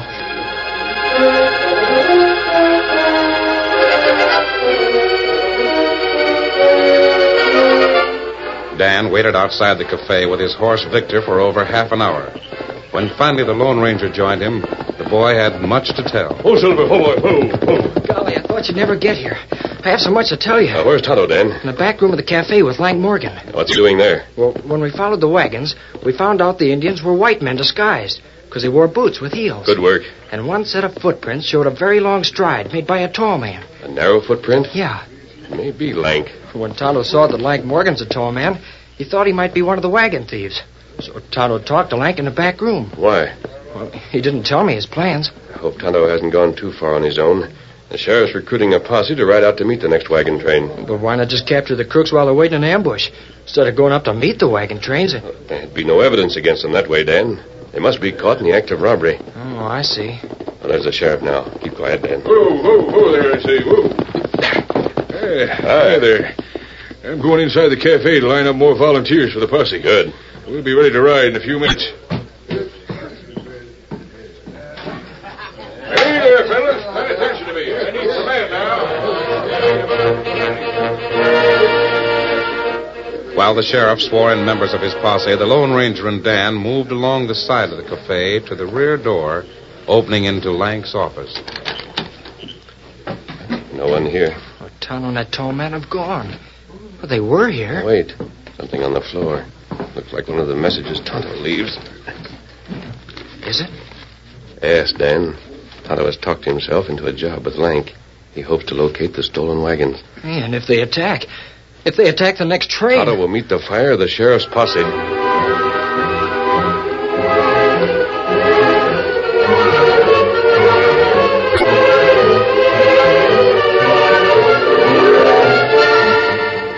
While Tonto moved into ambush with Lank and his outlaws, Chief Stormcloud came from his teepee at the sound of approaching hoofs. By the light of the village fires, he saw one of his scouts who brought startling news. You send scout keep watch. You come to report? Outlaws go to ambush. Outlaws dressed like Indians. You know where ambush is? I know. I see. Outlaws wait there. Other wagon train coming. Once more our people be blamed for crime of others. This chance to show our innocence. Rouse all who sleep. Bring out horses. To horses. Bring guns. We go make prisoners of ones who bring dishonor on us.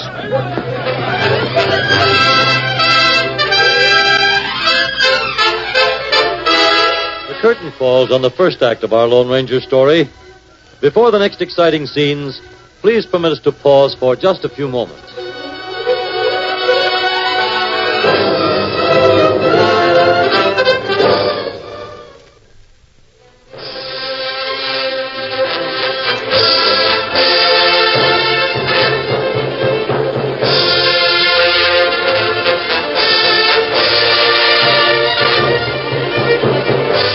Now to continue our story. Chief Stormcloud led his tribe to an attack against outlaws who dressed as Indians to waylay wagons loaded with food. Tonto, hoping to get evidence against the outlaws, had joined the gang. Lank Morgan, with his men, waited to attack. As near as I can figure, the wagons will stop for the night at that water hole beyond. We wait here till they stopped and then raid him. Smitty, you take charge of driving off the wagons. Whatever you say, Lank. You're the boss. Now, how about you, Tonto? Well, me new feller in gang. Me not say. You might have an idea, though. Have you? No. Lank, I don't know why you took the redskin in with us. We need men. But you don't know nothing about him. How do you know he ain't here to spy on us and find out where we take the wagons? If that's why he's here, I'll know it, and I'll make sure. Lank, redskins. Yeah, I am. Hey, boss! Redskins! Stand by, ready to shoot. They're closing in from all sides. They know just where we're hid. You're the one who told them. No, me not tell them. Smitty, you come with me. To where? Shut up and come along. You boys fight him while we try to get him from the rear.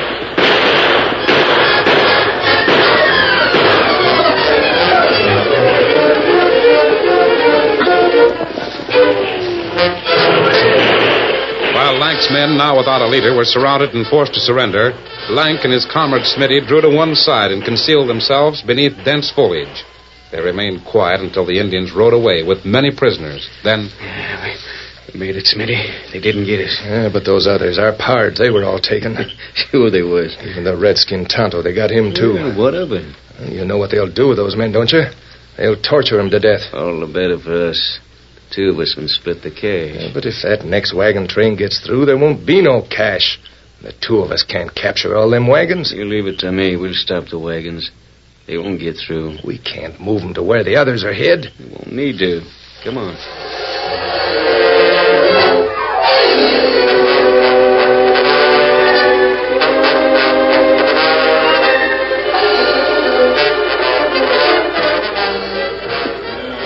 The wagon train had been brought into a circle as the drivers, reinforced by the sheriff's posse and the Lone Ranger, prepared to make their night's camp. The Lone Ranger drew Dan to one side. Dan, I brought you with me because I didn't know where Tonto was. Yes, sir, I know. And we didn't have time to hunt for him. But the fact that you're here is no reason for you to take a hand if fighting starts. Yeah, but you've taught me how to use a gun. You're not to use it tonight. All right, then, but... If we're attacked, the sheriff and I will concentrate on capturing the attackers. You'll keep out of sight and out of the way of bullets. Victor will carry you out of danger. Yes, sir. And if we get separated, you're to go back to town and wait there. Is that clear? Yes, sir, it's clear. I understand. Good. I sure hope those critters make a play for these wagons. They'll get the surprise of their lives when they find there's a sight more men than they expect. Yes. But, Sheriff, I want as little gunplay as possible. I savvy. I already told the boys. Hey, look! Great day, one of the wagons is fired. And there's another. There comes the fire arrow. See, it's hit another wagon. There she goes. That dry top cover goes like tinder. Indian arrows. I saw that arrow start. I know where it came from. Dan, stick close to the sheriff. Here, Silver. Steady, big fella. Now, wait, we'll go with you. Take care of Dan Reed. Come on, Silver.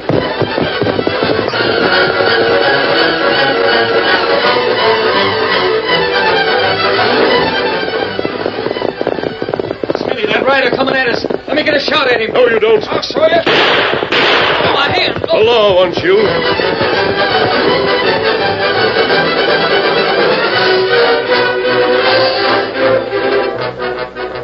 Though the Lone Ranger quickly captured Lank and Smitty, the wagons were beyond salvation, and the precious food was soon consumed by hungry flames. Meanwhile, the campfires of Chief Stormcloud's village made the night as bright as day. There were many Indians watching as guards over the score of outlaws in their Indian clothes. Among these outlaws, Tonto remained quiet while Chief Stormcloud spoke. For many years, we live in peace.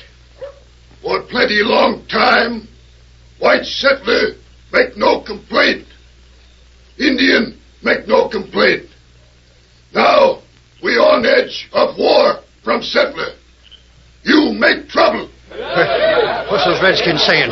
You savvy the language. Them tell Chief we pay for crime. But how? You see plenty soon. It is rule of tribe that will of majority win. I put the vote. Are they the vote about us? Ah. Hang it all, I wish Lank could come and get us out of this. Is it will of people? These men die. You hear what Indians say? I don't want to die. Stand. All you stand. No, I don't want to die. Let me help you get the critters that planned the whole thing. We know... You stand up. Donald, let me go. Stand up. He look prisoner in face. Bring torch. He's going to set fire to us. Him only take a look at us. They'll torture us to death. That's what they'll do.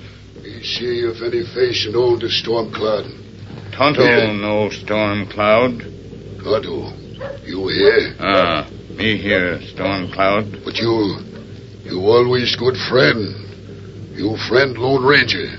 That right. What's that? You a friend of the Lone Ranger? Friend of the Lone Ranger? Why, you here with outlaw? Me join band. Why? Where Lone Ranger? Me join band to learn where all stolen food go. Speak for the rest of us, Tonto. In the name of mercy, don't let these redskins torture us. Don't let them kill us. Stormcloud, if you kill outlaw, it not help other people. Outlaw make sin. Outlaw die. Wait. There other way. There better way. Me know where food and wagons go. Maybe you make outlaw take Indian there.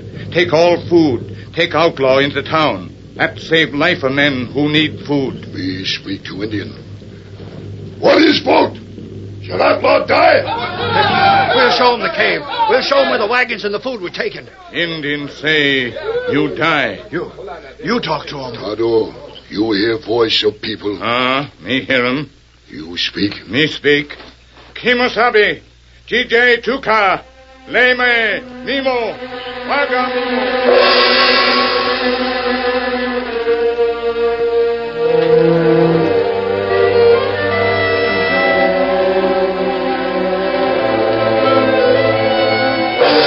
Later the same night, the Lone Ranger and Dan were in the sheriff's office. Lank and Smitty were locked in jail at the rear. Lank, why in tarnation don't you confess and have it done with? Do what you mind, Sheriff. I won't be in here long. Who do you think will get you out? I ain't saying. I said I didn't intend to talk, and that still goes. What about Driscoll? I don't know who you speak of. There's a man in town named Driscoll. Didn't he agree to pay you and your men if those wagons failed to reach a construction gang? Mister, I don't know nothing, see? Where are the rest of your men? What makes you think I got any more? Dead blasted old Lank, why in tarnation have you got to be so cussed? Now listen, Sheriff. I told you that me and Smitty was riding out to meet the wagons in that train. I told you we seen a couple of redskins firing arrows with flaming tips at the wagons. We jumped them. They knocked us down and got away. That's a pack out and out lies. Eh? Well, that's my story. They knocked us down and got away and left their bows and arrows. Then this masked hombre come riding down and captured us. Ain't that the story, Smitty? That's the story. Now, you gotta leave us out of this jail, Sheriff. You ain't a shred of proof that we ain't telling the truth. Sheriff. Come over to your desk. Those coyotes. How can I shake that story? I'm afraid you can't. Lank's no fool. He knows You bet he ain't no fool. He knows he'll hang if he confesses. His only chance to get out of this is to stick to his lies. Yeah, he's licked us. Licked us at every turn. I'd like to know what happened to the rest of his gang. Must have had more than this. Well, I'm going to find Tonto. Oh, that's right. You've been staying here trying to help me while your best friend might be in all kinds of danger. Lank won't even admit that he hired Tonto. Yes, I know it, Dan. I heard you were looking for me, Sheriff. Driscoll. What do you want? Maybe you heard the news. What news? Another wagon train was stopped. This time it was burned. The food was lost. That's too bad. What do you expect me to do about it? We have a couple of your men behind bars. Take a look at them. My men? They're expecting you to try to post their bail for them. That ain't so. I'm sorry, but you seem to have made a mistake. Sheriff, I don't know these men. Oh, yes. One of them owns the cafe, doesn't he? I've seen him there. So that's your story, Driscoll. You act as if you didn't believe me. I don't. Then, my dear sir, suppose you try to prove otherwise. Dad, busted all I know. Indians! What? A lot of them. They're riding into town. This is your work, Driscoll. This is the war you stirred up. Get away from that door, Dan. Let me go out. Driscoll, take a gun from that rack. It's us fighting for life now. Wait. Aye, Kimosabe. Tonto's in the lead. Tonto's riding beside Stormcloud. Don't open fire. Look, there's wagons, too. Lots of wagons. Wagons? The food wagons. A score or more of them.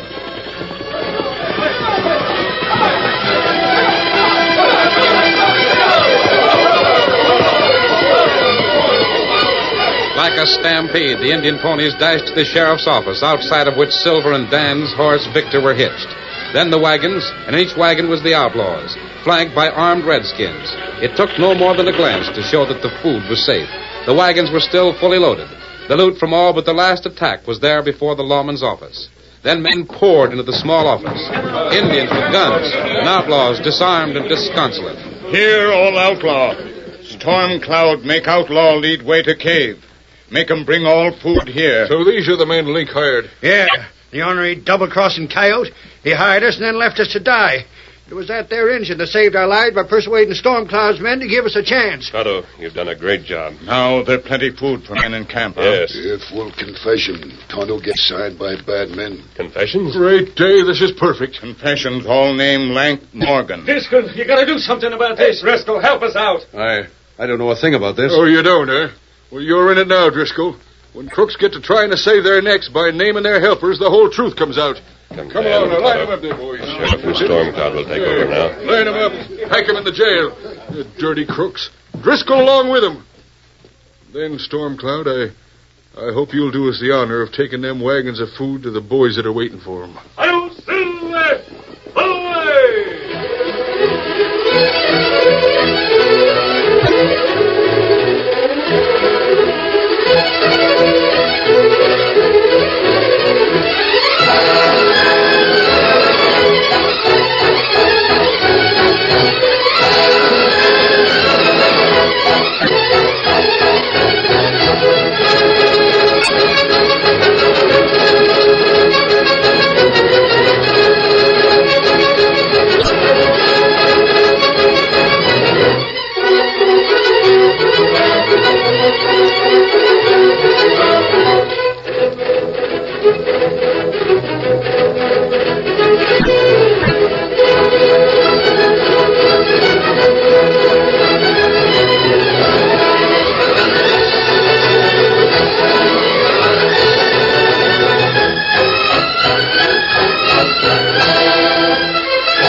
you have just heard is a copyrighted feature of the Lone Ranger Incorporated.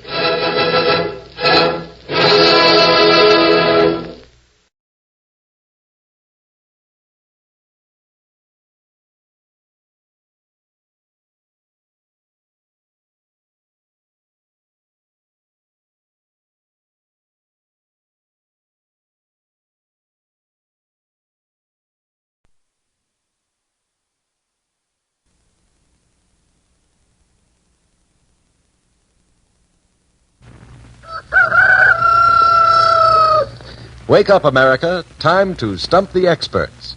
Each week at this time, the H.J. Heinz Company, makers of the famous 57 varieties, gives you Information Please. A quartet of experts is on hand to answer your questions. Send them to Information Please at 570 Lexington Avenue, New York City. We may edit them a bit, and in case of similarity, you'll have to accept our judgment of who shall be paid. If we use your question, the H.J. Heinz Company will send you $10 in war stamps, plus a set of the 12-volume Britannica Junior Encyclopedia. If we muff the question, you get $57 in war bonds and stamps, plus a 24-volume set of the regular Encyclopedia Britannica. All questions remain our property. Information Please is presented under the supervision of Dan Golenpaul. And now, our master of ceremonies, book reviewer of the New Yorker magazine, Clifton Fadiman. Thank you, Mr. Brown. Ladies and gentlemen, perennially impromptu, Information Please tonight offers its brace of regulars, John Kieran of the New York Sun and Franklin P. Adams of Weston, Connecticut.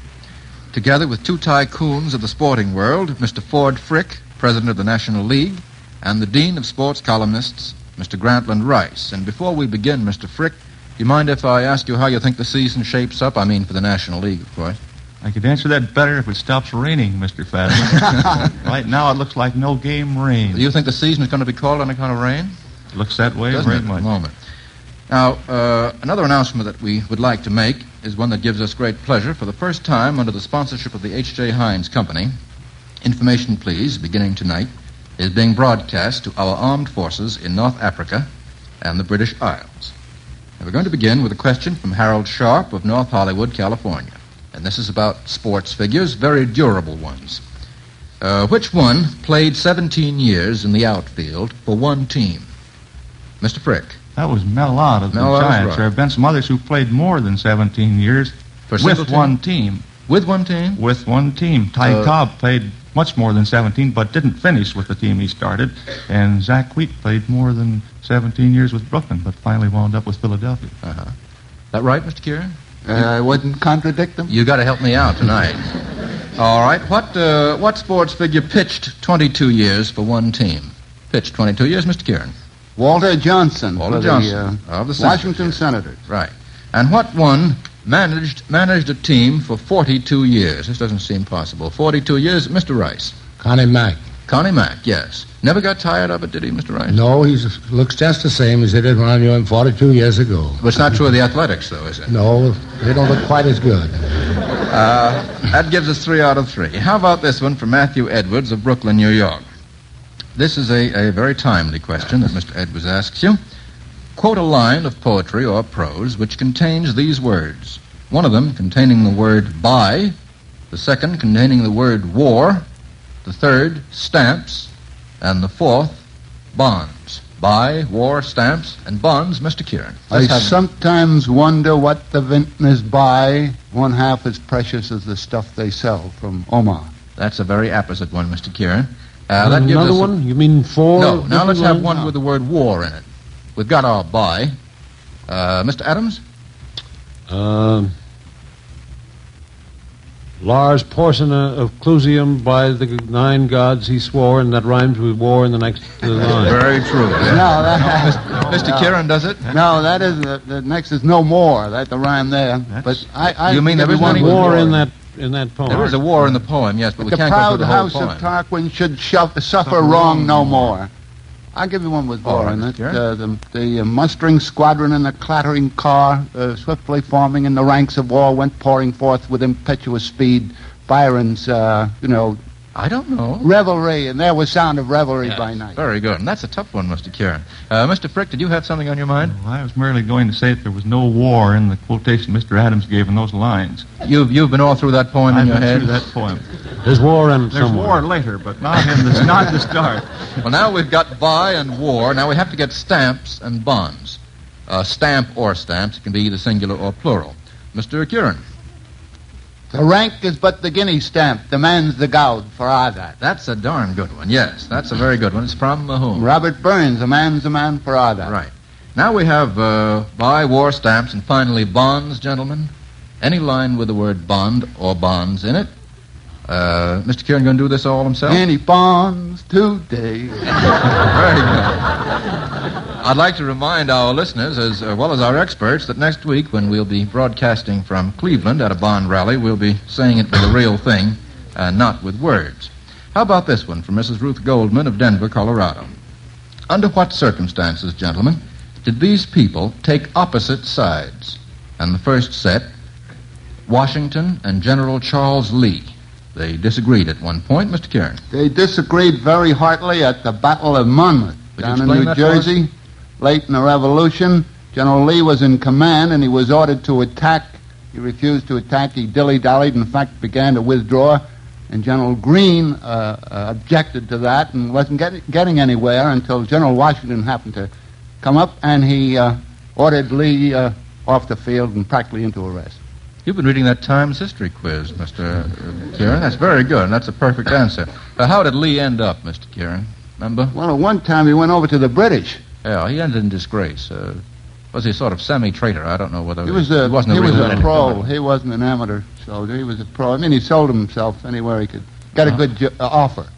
How about Carl Hubble and Ty Cobb? When were they on opposite sides of the fence, disagreed about something? Carl Hubble and Ty Cobb. Mr. Frick. Well, I think that was when Hubble was originally a member of the Detroit Club, and Hubble thought he was a pretty good pitcher, and Mr. Cobb thought he wasn't. Hubble wanted to develop his screwball, and Cobb decided it was not a good pitch, and turned him loose. He later went with the Giants. Yes, that was one of Mr. Cobb's mistakes, wasn't it? That was one of Mr. Cobb's mistakes. Mr. Rice? I just saw Carl Hubble this afternoon, and he told me that he'd worked on the screwball for 3 years until Cobb told him he couldn't use it, and so he forgot it for 3 years, but he picked it up after he left the Tigers. Uh-huh. That gives us the whole story.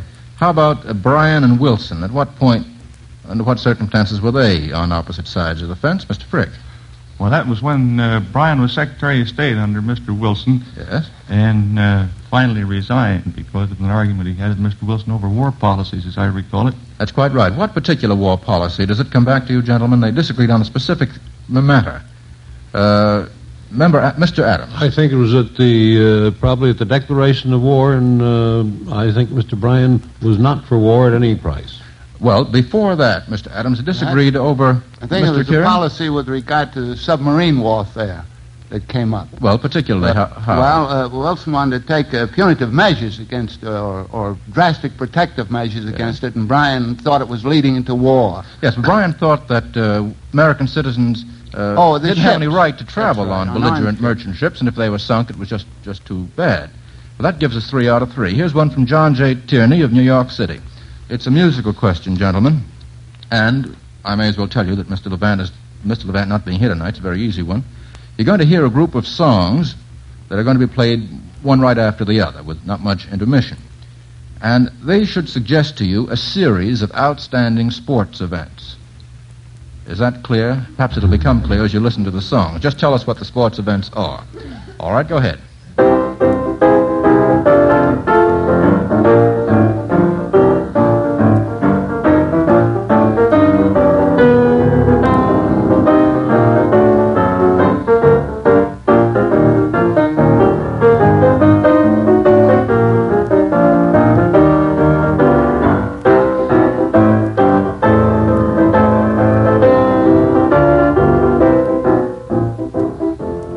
That should tell us a more or less complete story. Mr. Adams, I'd like to start with you. Well, one of them was the Army-Navy game.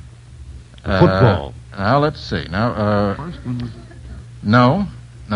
This should tell a complete story. Oh, Mr. the whole thing? Kieran. Yeah, the whole thing. I believe on January 1st, 1934. I might be a year out on the year date, but that was the time Columbia beat Stanford in the Rose Bowl 7-0 with KF-79 play.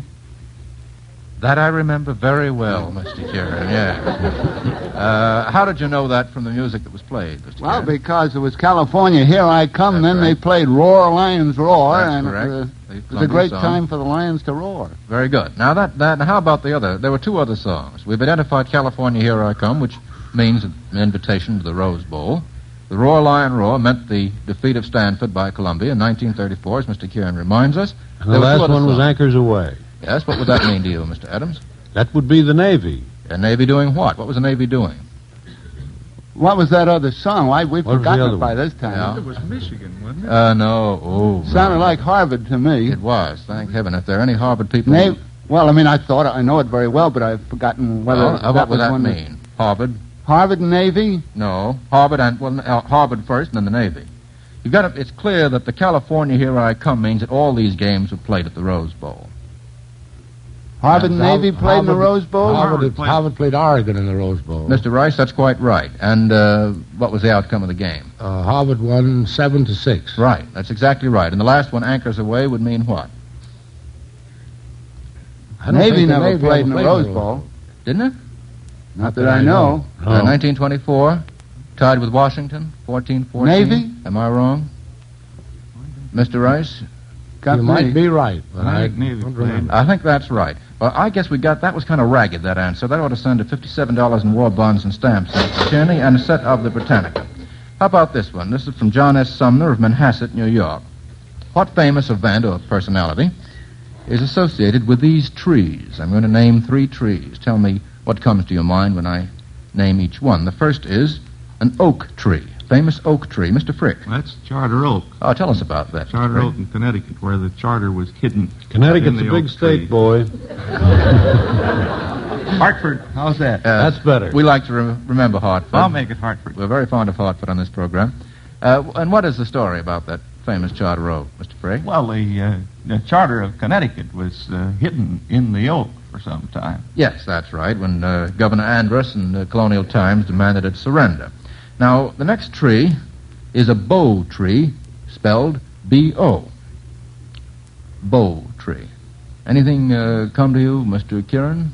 No, it has something to do with either a fairy tale or a musical comedy, I think. That was a Kipling poem of some sort.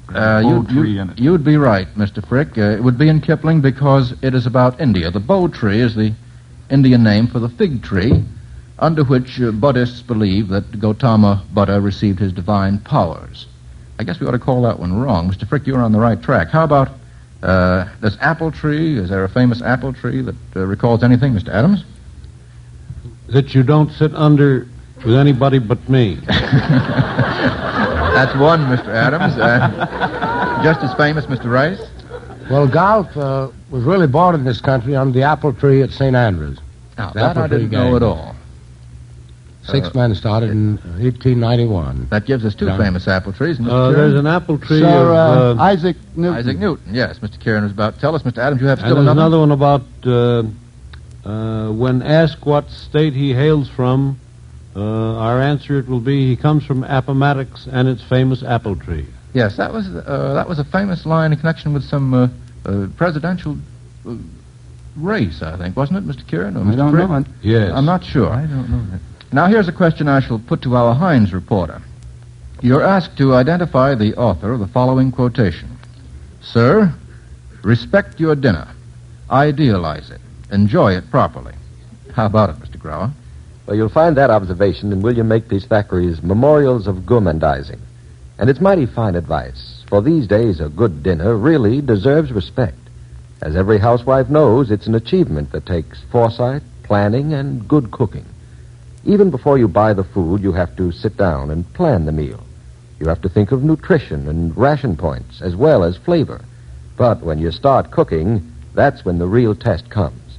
That's when you need your own private brand of magic to transform a pound of chopped meat or stew, or a few eggs, into something you'll be proud of. And that's where some of our Heinz 57 varieties can lend you their magic. For our Heinz pickles, condiments, and ready soups, can help make a simple wartime dinner worthy of respect. Help you, as Mr. Thackeray puts it, to idealize it, enjoy it properly. Thank you, Mr. Grau. We'll go on with a question from G.P. Twaddle of Middletown, New York. Name the person whose favorite greeting is or was, and I'm going to give you some greetings. The first is, "Hello, kid." Of course, this might be any member of the AEF in London. Mr. Frick? That sounds like Babe Ruth. I guess it was, yes, a famous greeting of Babe Ruth. Now, here, the next one is, "Hiya, Jackson." Hiya, Jackson.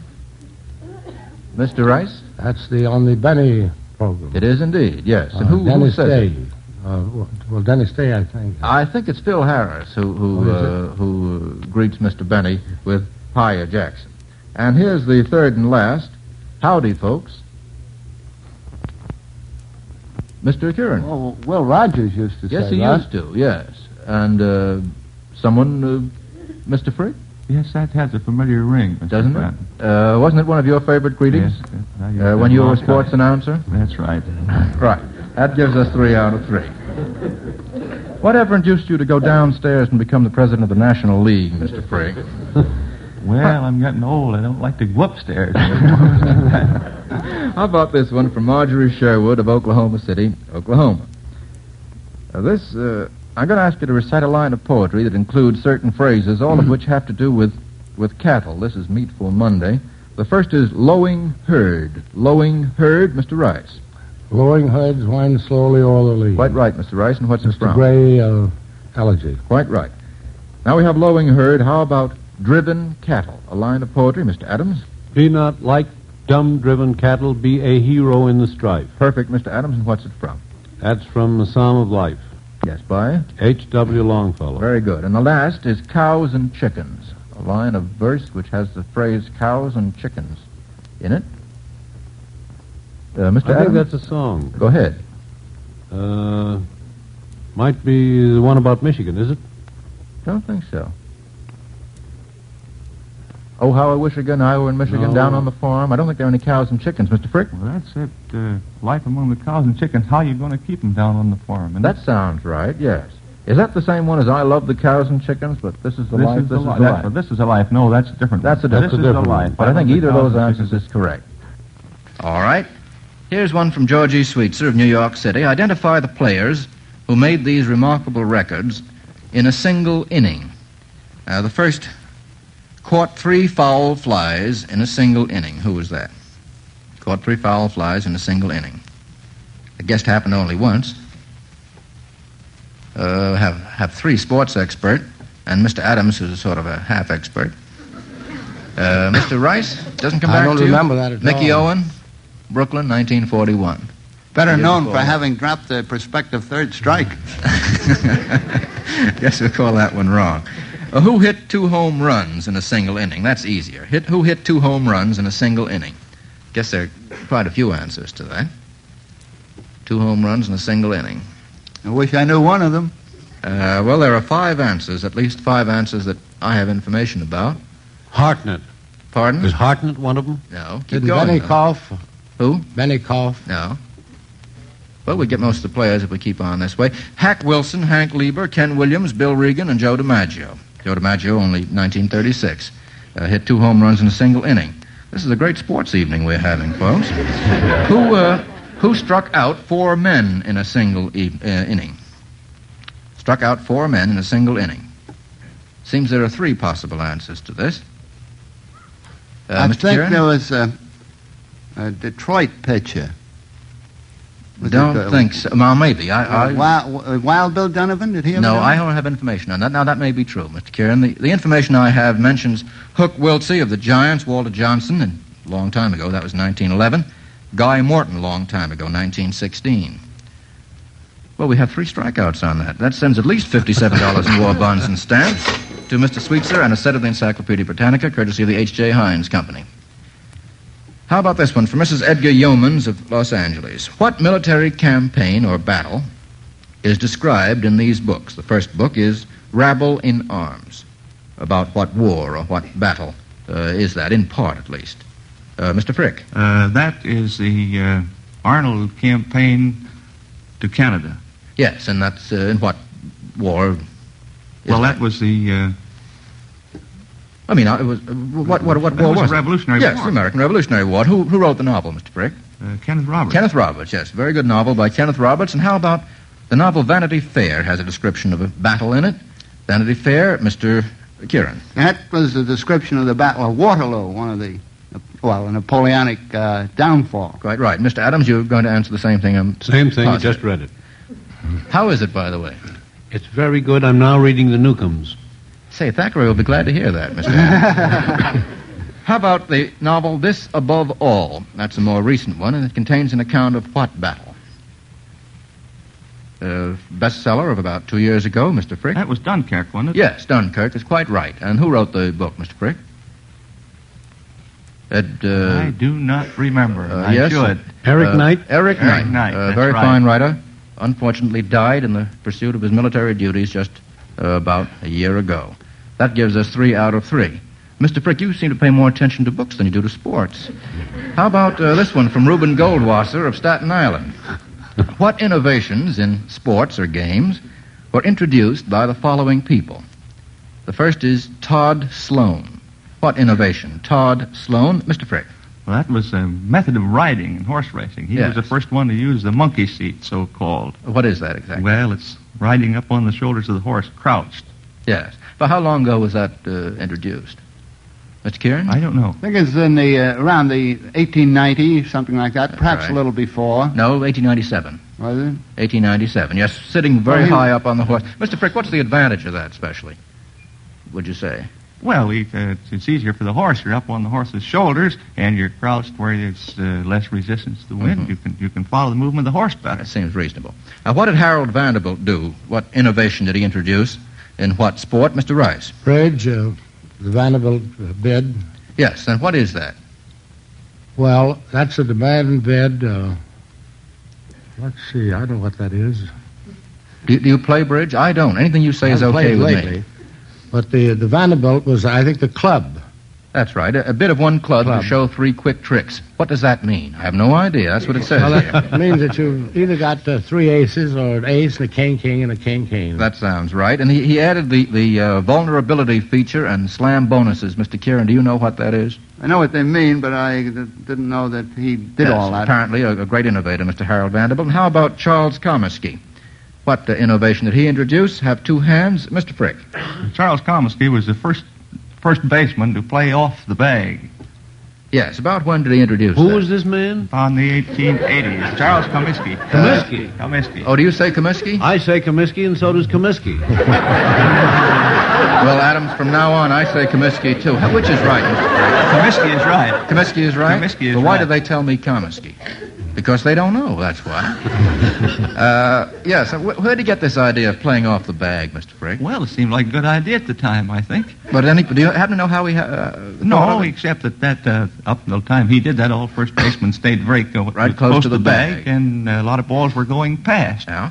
Hitting over towards second base, and they couldn't get to them. So he moved over. He was fast and could get back. He started to play off the bag. Oh, story goes that he saw a couple of some kids playing on a sand lot, and he noticed they used to play off the bag at first base. Well, that's entirely possibly true. And figured out that was a good idea.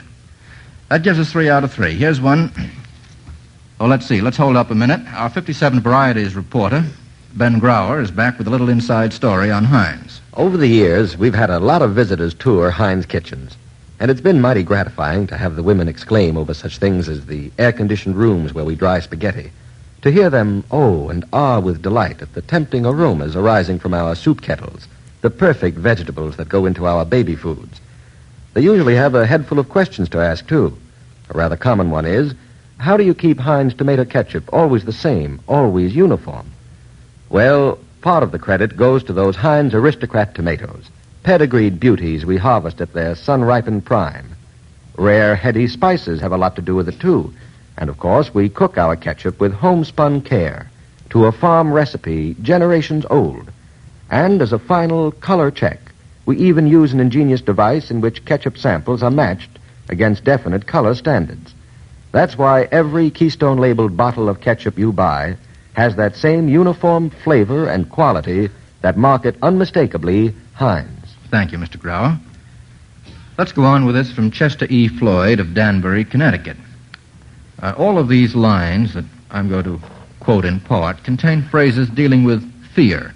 The first is, I have not winced. I have not winced. Mr. Rice. Nor cried aloud. Good enough. Give us another line or two, can you? Beneath the bludgeonings of chance, my head is bloody, but unbowed. Perfect, Mr. Rice. And what's it from? That's from, You've got it. I know it well. Invictus. Yes. Henley's Invictus. Now, here's another one. I, a stranger and afraid. I, a stranger and afraid. Comes from what line by what poet? Mr. Adams, is that your hand tentatively going up? No, don't And definitely going down? Mr. Kieran? No, sir. How's it go after that? Oh, well, that's the answer to the question. I'll give it to you. I, a stranger and afraid, in a world I never made. Who wrote it now, Mr. Adams? James T. Farrell. He quoted it. He quoted it as the title of one of his books, but it comes from A.E. Houseman, the author of A Shropshire Lad. That's one wrong. How about Feared a Dyin'? Feared a Dyin'. Mr. Rice. Old Man River. Old Man River. Can you give us a line? Scared of living, but afraid of dying. Yeah, that's right. Old Man River, he just keeps rolling along. That's 2 out of 3. Try this one from Mrs. G.H. Nicholas of Pittsburgh, Pennsylvania. Famous men often consult experts for advice or help when they're engaged in a particular job. Whom did these consult? Coleridge consulted whom in writing the rhyme of the Ancient Mariner? Whom did he consult? Whose advice, Mr. Adams? He may have consulted Mr. Frick. Now, why should he have done that? Well, because the Ancient Mariner batted 3-3-3. Which Ancient Mariner is that? The regular Ancient Mariner. It is an Ancient Mariner, and he stoppeth one of 3.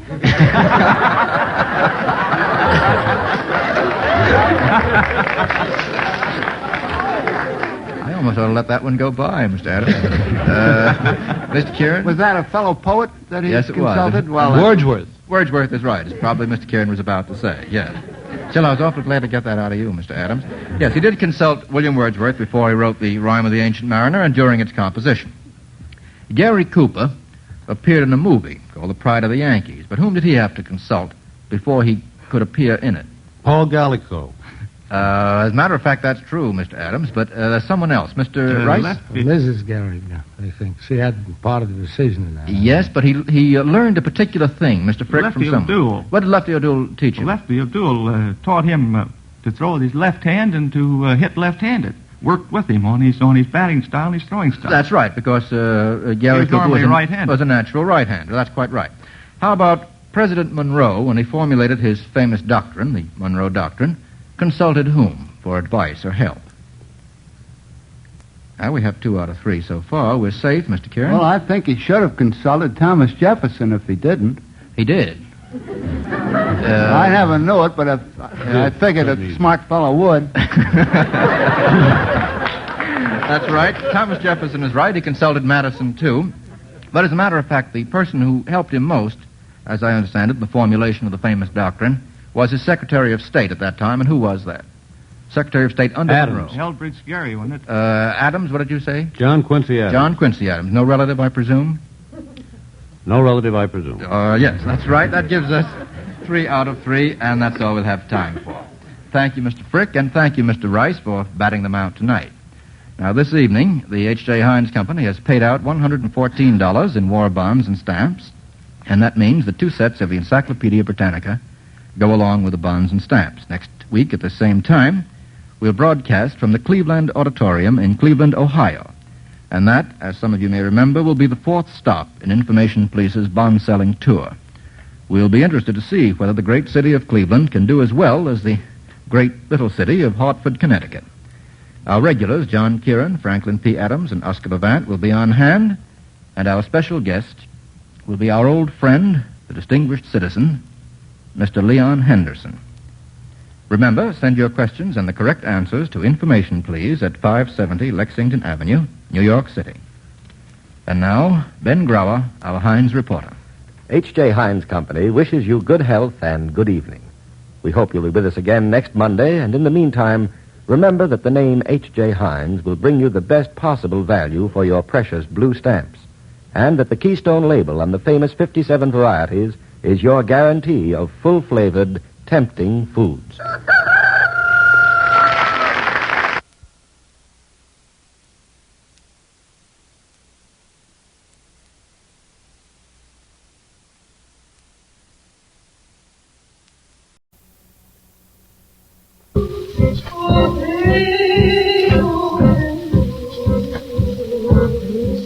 Hiya, partners. Hello, folks. Welcome to the 1024 Ranch. Yes, the 1024 Ranch, starring your radio and screen favorites, Dick Moran, Martha Mears, and the Sons of the Pioneers. Transcribed and brought to you by your Dr. Pepper bottler and the thousands of Dr. Pepper dealers from coast to coast. And here are our 1024 top hens, the Sons of the Pioneers, to sing for you. Long ago 'twas here I know lived the fairest Indian maid, daughter of a chieftain brave. Here beside the lake she stayed. Far and near the waters clear blessed her from their deep domain, blessed her with this lovely name. Honey, it must be she is heaven's daughter, for her eyes and the skies form the lake's clear water. Sunlight plays, dancing rays, while the ripples bless her. On the shore evermore, where the waves caress her. Far along the shimmering shore, the shallow waters clear. Echo her lovely voice as she is drawing near. Hear her smile all the while, while the sunbeams of her. Gay all the way, beneath their waters.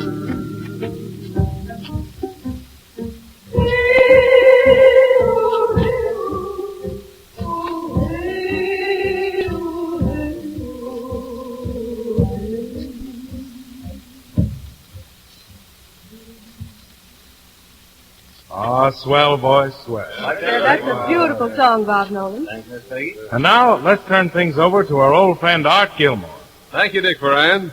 You know, out here on the 1024 Ranch, we still stick to horses. But in town, I notice it's bicycles. Housewives are cycling to market. Wage earners are pedaling to work. It's a good example of fitting a long, familiar device to wartime needs. The same sort of thing is happening with Dr. Pepper. It, too, has found a definite place in the war effort. Yes, sir, Dr. Pepper is helping to get war work done. It's giving workers a jiffy quick flash of energy in the between meal hours. It's helping them relax and get a fresh start, making them more efficient and cheerful. For ice-cold Dr. Pepper is a treat and a liquid bite to eat combined.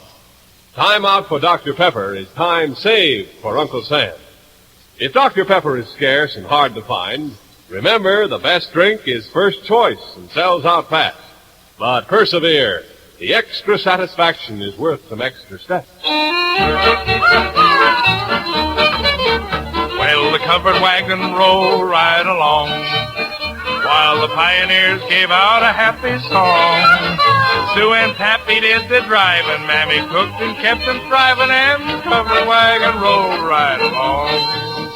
Roll along, and the covered wagon rolled right along. Well, we left Kentucky on the 10th of May. Pappy said, I'll see we eat every day. Mammy, you just grease the skillet. If we need some food, I'll kill it. And the covered wagon rolled right along. Roll along, and the covered wagon rolled right along. Now we crossed the reservation of the Sioux, while the Indians stood and watched us passing through. Not a redskin dared to trifle, while old Pappy held his rifle, and the covered wagon rolled right along. Roll along, and the covered wagon rolled right along. probably meant the law one sunny afternoon. Why, said somebody stole a cow, we'll have him soon. Mammy said congratulations as she covered up our rations, and the covered wagon rolled right along. Rolled along, and the covered wagon rolled right along. I like that, Dick. Yeah, he really rolled. Say, Foghorn, there's something I want to speak to you about. Yeah, Dick? Now, when you men took that cattle car to San Francisco, I told you to be back here in 4 days. What's the big idea of staying over a week? Well, I can explain that, Dick. You see, my sister's husband works in one of them big shipyards across the bay, and boy, oh boy, them fellas sure turn out ships fast. I went over to watch them launch a few. Well, just how do they launch them, Foghorn? Well, it's like this, Dick. When they launch really a big battleship, they break a bottle of Dr. Pepper on it. I see. And if it's only a cruiser, they just launch it with the usual bottle of champagne. Oh, merely champagne, huh? Well, Foghorn, tell me this. How do they launch one of those little mosquito boats?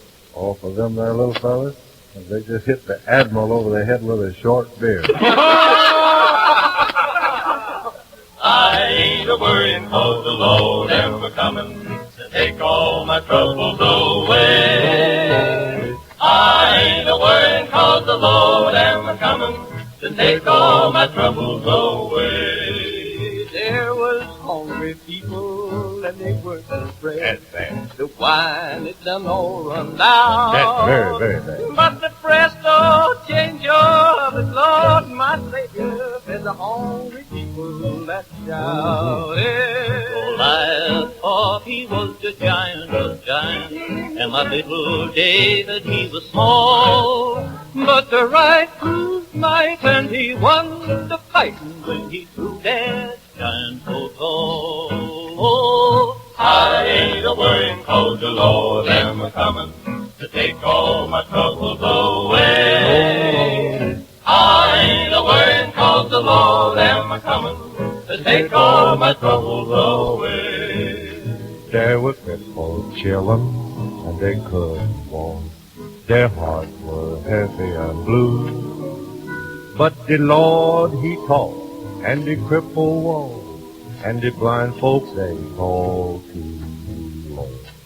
I ain't a-worryin' 'cause the Lord am a-comin' to take all my troubles away.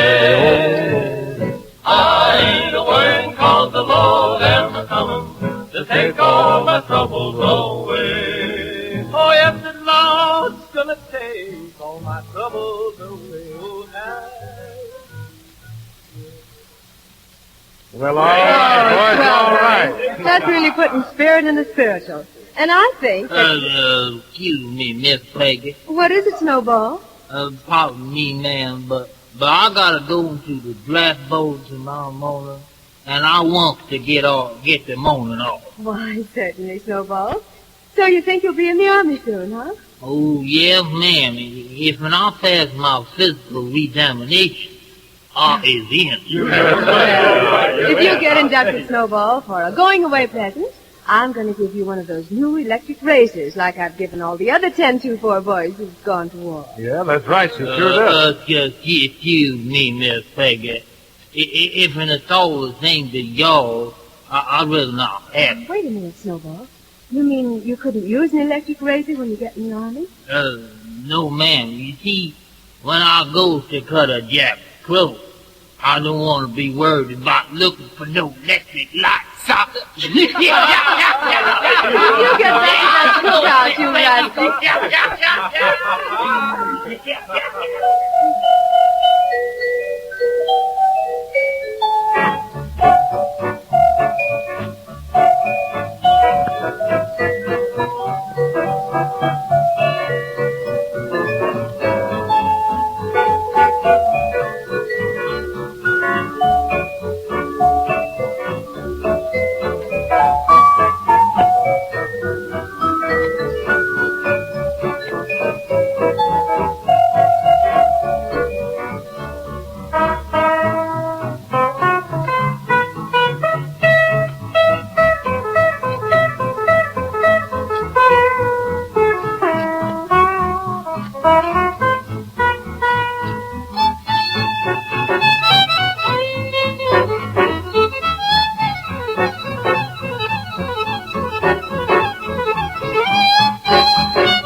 Swell, boys. And now, Mr. Gilmore, as Foghorn might say in modern Mother Goose rhymes, art, thrifty and smart. How does your garden go? Miss Peggy, you'd be amazed. And what a kick we're getting. It furnishes exercise, sun, fun, and food. Food for now and some to store away for winter. And not a point from our ration cards does it cost. 20 million American families are discovering the thrill of a victory garden. Not just as a hobby, but as a practical way to guarantee an abundant diet. And as a contribution to winning the war. Honest toil gives a fellow a righteous feeling of worthy accomplishment. That makes the reward of an icy cold Dr. Pepper doubly satisfying. Dr. Pepper, like other foods, is rationed. Has been for more than a year. But there's still some to be had. And what there is yours to enjoy at the same old price, 5 cents. Rally to the battle cry of the Dr. Pepper magazine and poster ads appearing this month. Onward, garden soldiers. Don't admit defeat. We are self-reliant. Drink a bite to eat. I never mind how much it rains or showers. I never lose my temper or complain. If you come down my way on any rainy day, you'll always hear me singing in the rain. Zip-zip-zop, little April shower, breathing a tune as you fall all around.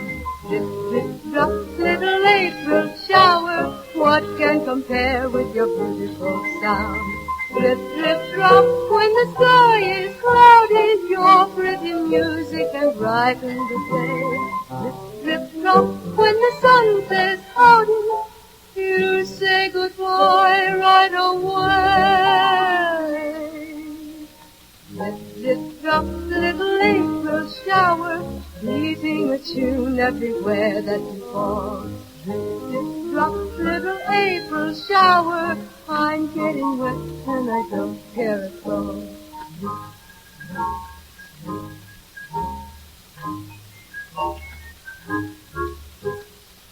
Awful cute, Miss Peggy. Awful cute. Well, boys, saddle up. It's time to be riding.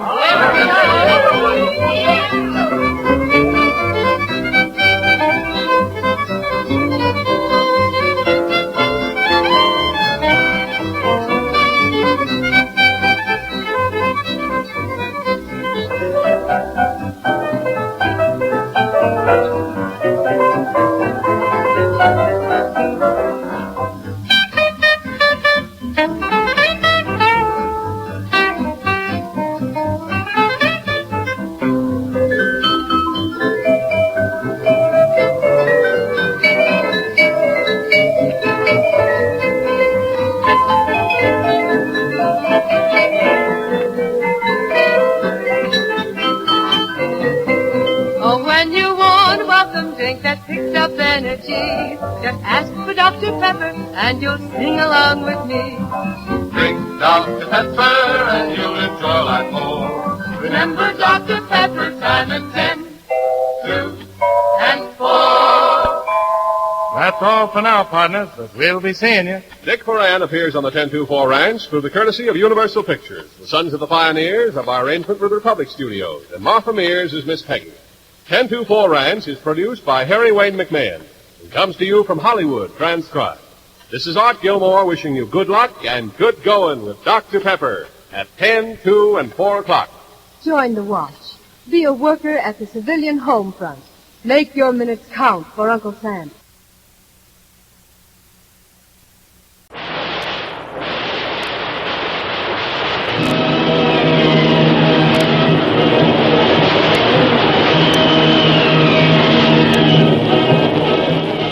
The Adventures of Jungle Jim.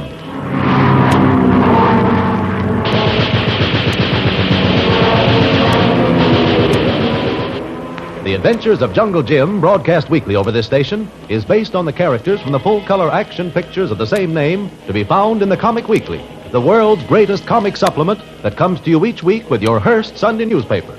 Each Sunday, 11 million adults and 6 million children enjoy the world's best artists and cartoonists featured in every issue of the Comic Weekly. Don't miss it. Get your Hearst Sunday newspaper next week and every week. And now, the adventures of Jungle Jim.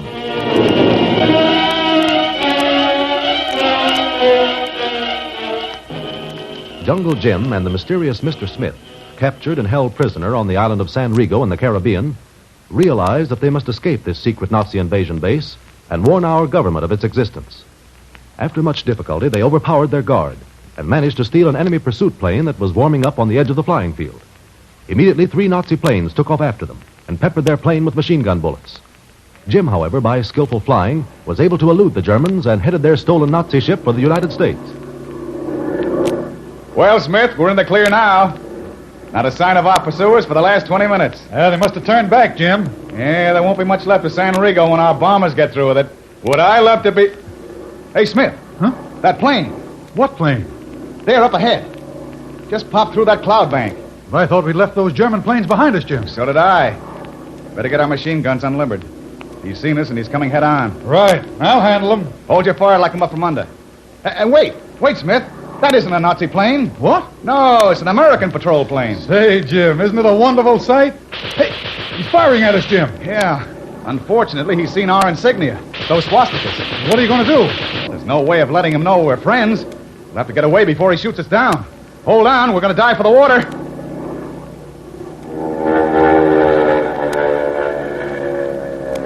Better pull up, Jim. We're getting dangerously close to the water. Right. Hold on, Smith. We're going to crack up.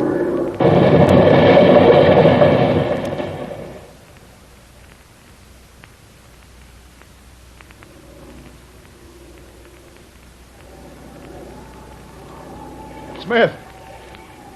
Smith, where are you? Here, Jim. Hanging onto this piece of wing. How are you? Not so good. I think my leg's broken. Hang on. I'm coming over. Be right with you, Smith. Jim, this pain in my leg is killing me. Here, Smith. Let me help you up on top of the wing. No, it'll never hold me. Now, look, Smith. We've been through a lot together lately. We're not going to give in now. Give me a hand, I'll lift you up. Give me a hand. Okay, but... No buts. There you are. High and dry. What about you, Jim? I'll stay right where I am.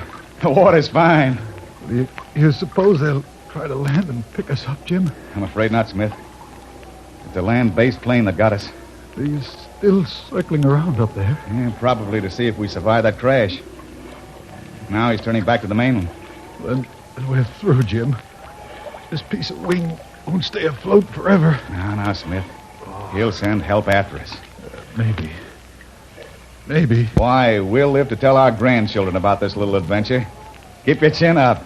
I hope you're right, Jim. I hope you're right.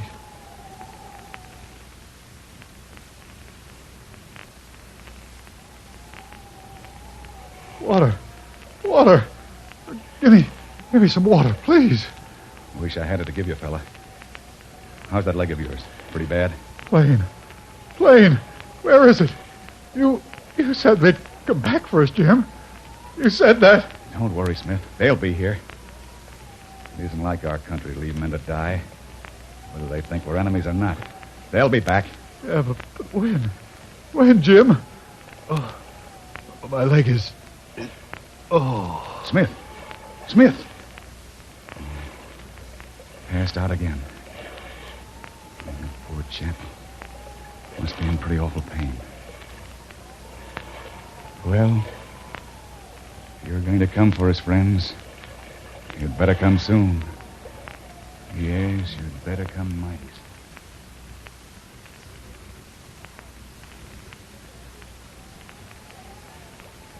soon.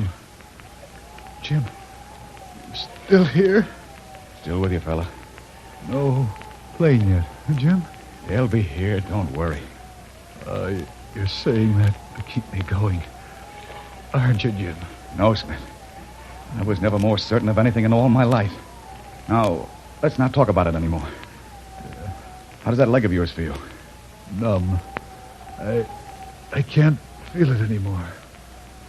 Jim. Yes, Smith. Let me get into the water for a while. You get up here on the wing. Wouldn't think of it. I'm a regular fish. Feel uncomfortable out of water. Couldn't breathe. You've been pretty swell, Jim. I don't know how to thank you. Forget it. I'm perfectly comfortable. Say, wait a minute. Huh? Isn't that a plane? Jim, you're right. Think they see us? Well, they're coming right at us. Hope it's not another land plane. Oh, it's not. It's a PBY patrol plane, a flying boat. The English call them Catalinas. Boy, I never saw a more beautiful sight in all my life. Look, he's coming down the land. It's a Coast Guard plane, Jim. Right. I told you they wouldn't leave us out here. Ahoy! Ahoy there! Ahoy, you heinies! Take it easy. We'll take you aboard. They think we're Nazis, Smith. Well, you can't blame them. We're not Germans. We're Americans. Americans? Now I'll tell one. Oh, it's the truth, Captain. Oh, what are you doing in a Nazi plane? It's a long story. We'll tell you when we get aboard. It better be good, mister. It better be good. Grab that line there, mister. We'll haul you aboard. There. Got it? Right. What's the matter with your friend there? Is he hurt? Broken leg, we think. Smith, feel strong enough to hold onto this line? I don't know, Jim. Well, I'll lash it around you just to make sure. Down to your arm. There, that's it. Okay, Captain. Got a good grip? Right. All the way. All right. Here you come. That's it. All right, Smith? All right. Easy. There. Give me your hand. All right. Up you come. Thanks. Now, up you come, Smith. There we are. They're aboard, Pete. Let's get off. Right, Captain.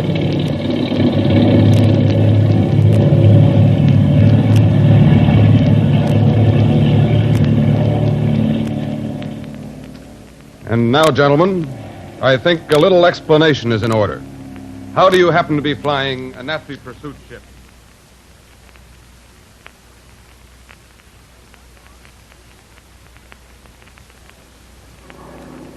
Well, Mr. Bradley, I've just been in touch with headquarters over the wireless, and they confirm your identity. Glad to hear that, Captain. Moving peacefully. G2 seemed pretty anxious about you two. They'd given you up for lost when your plane didn't show up 2 days ago. Is it only 2 days? It seems like 2 years. Did you send in the report we gave you on the Nazi base at San Rigo? Right. Our Air Force will be working on that place with explosive calling cards very shortly now. Well, I wish I could do a little of that work myself. I have a personal little feud I'd like to settle with a certain Nazi boy by the name of von Ehrman. Well, I'm afraid you'll have to leave von Ehrman to the Air Force, Bradley. I think there's a job waiting for you when we land. Job? What kind of a job? I can't say. All I know is that you're to report to a Mr. Murchison immediately. Mr. Murchison will give you your instructions. Mr. Murchison? Yes. I'm Jim Bradley. You wanted to see me? Oh, yes. Bradley. Yes, sit down. Sit down. Thank you. Uh-huh. I've heard a great deal about you, Bradley. You've been a pretty active man lately, haven't you? I've had my share of action, sir. More than your share, I'd say. You like action? I haven't had much choice in the matter lately, sir.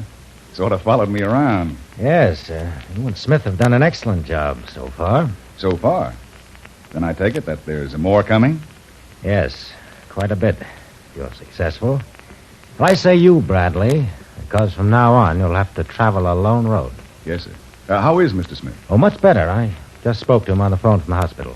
I'm going to run over and see him as soon as you're through with me, sir. I wanted to before, but my orders were to see you first. Yes, orders.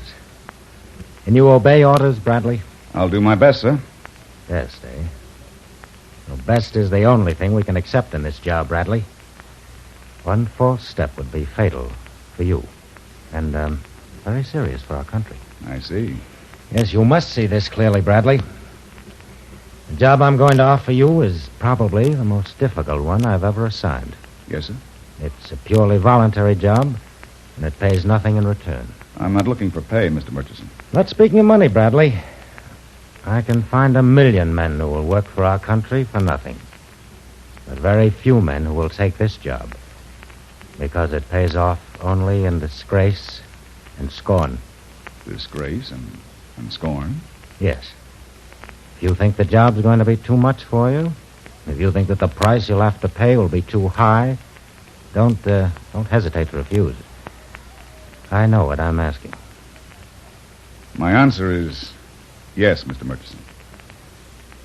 My country needs me in any capacity. Well, when do I start? Remember, Bradley, there'll be no flags flown for you. No honors. No medals. If people do speak of you, it'll be only with hatred. My answer is still yes, Mr. Murchison. For the same reason. Very well, Bradley. This is your assignment.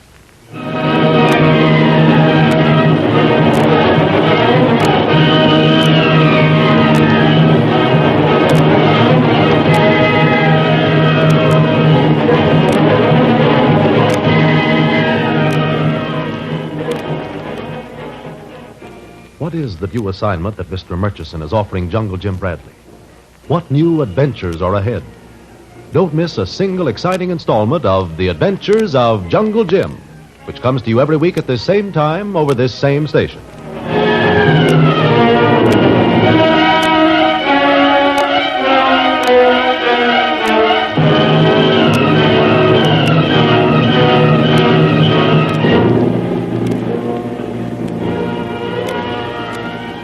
You can follow other adventures of Jungle Jim every Sunday in the Comic Weekly, among 18 pages of other comics and action pictures in full color.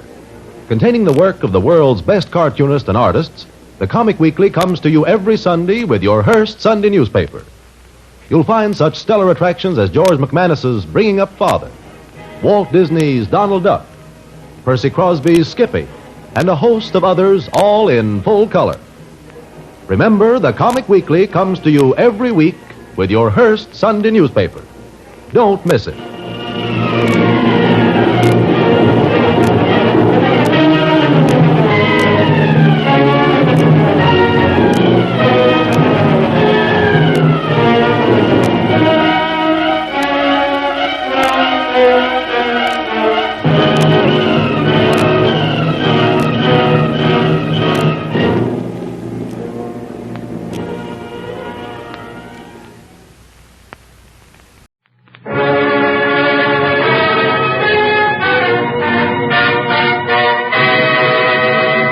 Treasury Star Parade, starring Xavier Cugat and his orchestra, with Margot, Carmen Castillo, and William Hargrave.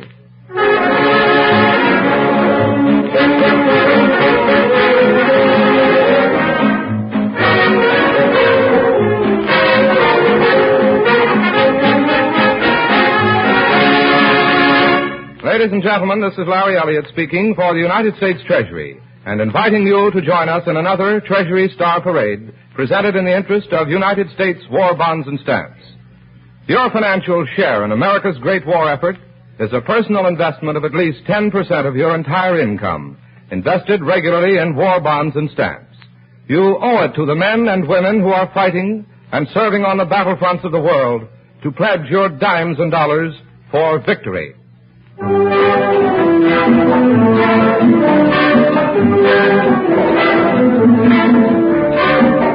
And now for our guest on the Treasury Star Parade.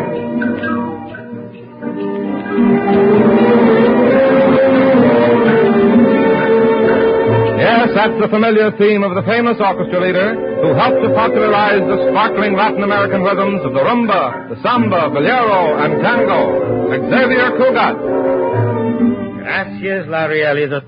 Greetings, ladies and gentlemen. We are taking a musical trip over the airwave to our good neighbors in Puerto Rico. This composition was written by a Puerto Rican composer, and it's called La Guaracha de Puerto Rico.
now say goodbye to Puerto Rico and hello to South America.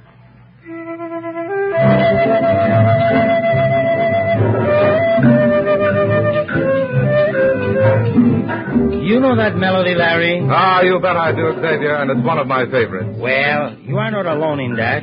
It is one of the most popular of all Latin American melodies. And here it is. Siboney.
Suppose you pick out the country in South America we should visit next. All right, well, let's see now. There's Venezuela. Fine. This radio is a wonderful invention. You just think where you want to go, and presto, you are right there. One of the typical dances of Venezuela.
Bravo, bravo to the music of Venezuela. Yes, it is a wonderful country, and we shall return there soon again. But it is time we come back to the United States. Just a moment, Xavier. How about our special passengers on this musical journey? Yes, my friend. I've not forgotten the charming Margot and our good friend William Hargrave. I think Margot has something to say. And I know William Hargrave will sing to freedom and America. My country is of me, sweet land of liberty, of thee I sing. Land where my fathers died, land of pilgrims pride, from every mountain side, let freedom ring.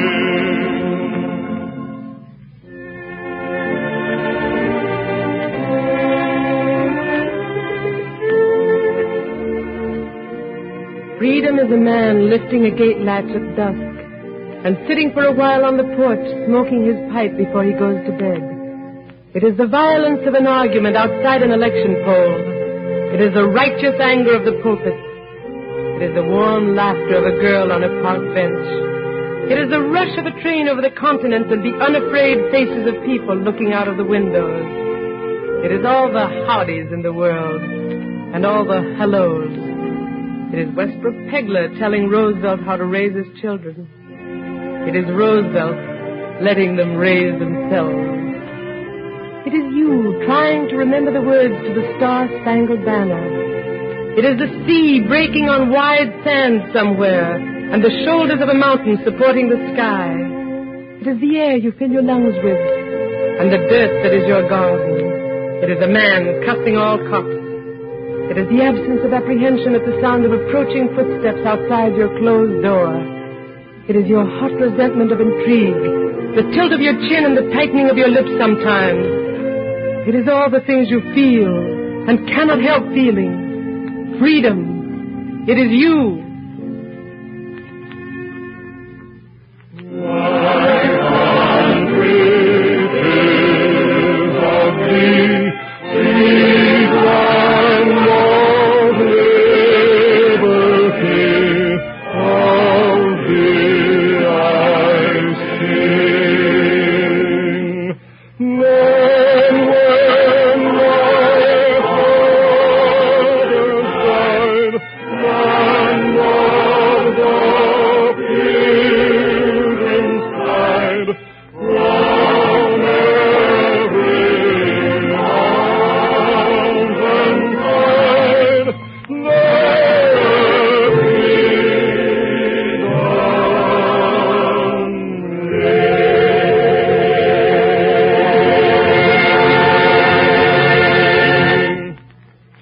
Freedom will ring around the world. But right now we must fight, we must work, and save to protect and defend our freedom and our liberty. Yes, in Nazi Germany, we could not play the songs and music you like to hear.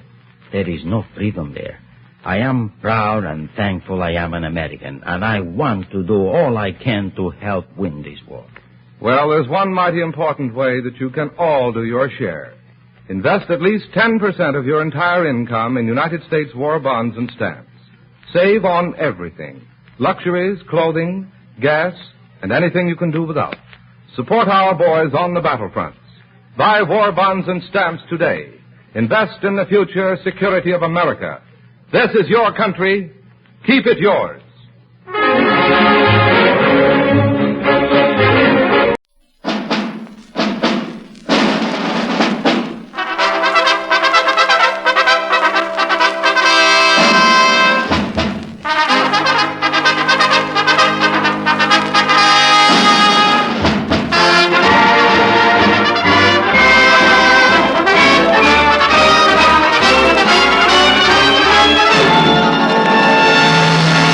Command Performance USA, the greatest entertainers in America, as requested by you, the fighting men of the United States Armed Forces throughout the world.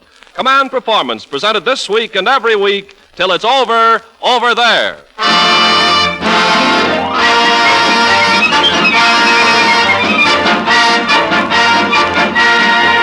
Okay there, gang, here's that 30-minute pass, good anywhere in the world for a half hour back home in the USA, where Command Performance is holding open house and knocking out the answers to those requests rolling in to your granddaddy of international radio programs for the AEF. And digging her way out of that landslide of your letters to Command Performance, care of Special Service Division, Los Angeles, your sweetheart of the Navy, and the gal many a doughboy thinks of when he hums, "You'd be so nice to come home to," your mistress of ceremonies, Ann Sheridan.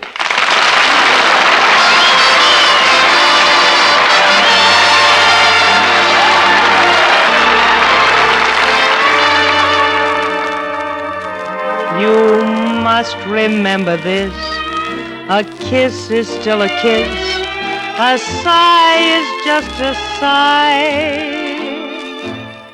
The fundamental things apply as time goes by. And when two lovers woo, they still say I love you. On that you can rely. No matter what the future brings as time goes by. Moonlight and love songs are never out of date. Hearts filled with passion, jealousy and hate. Woman needs man and man must have his mate. That no one can deny. It's still the same old story, a fight for love and glory, a case of do or die. The world will always welcome lovers as time goes by.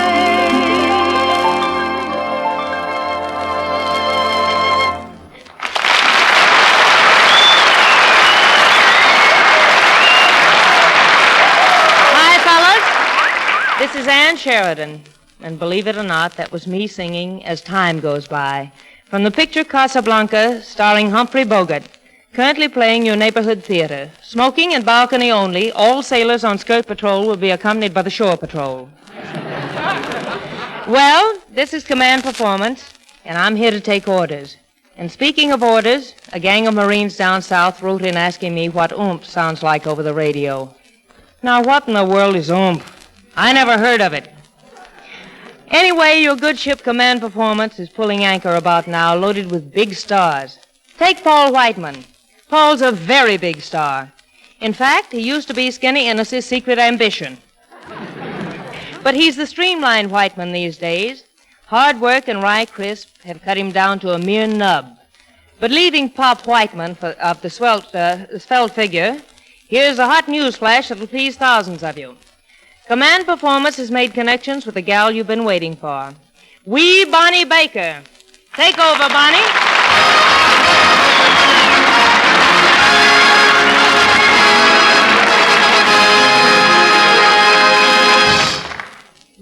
Thanks, Ann Sheridan. And fellas, thanks for the letters. Long as Annie's giving me a couple of seconds to cut the jive with you, I'm calling Private Saul Bermudez in India. He says, Bonnie, please sing, talk, whistle, and sigh. Well, I'm talking right now and singing in a jiffy, so... there's the rest of it, Saul. Hello to 827 and Troy Willems and Joe Ossifat. No relation, says Joe Ossifat, to Jumpin' Jehoshaphat's. Hello, Don Raymond and your Navy pals and the gang at Fort Colby.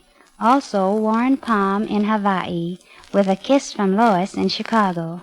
Regards to Sarge Russell and everybody at 825, to that personnel office at Bishop's Point, to Ken, Ray, and Larry with an ordnance company in England. And here are a couple of those tunes you wanted, Billy and You'd Be Surprised.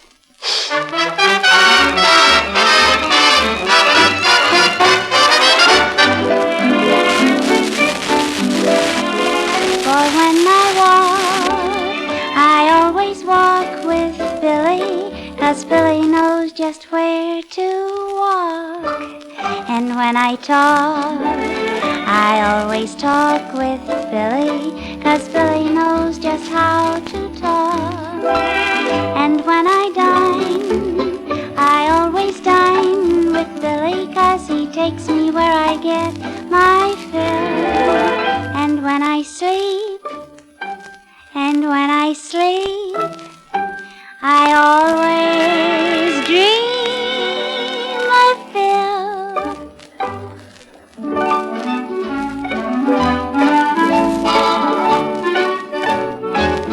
He's not so good in a crowd, but when you get him alone, you'd be surprised.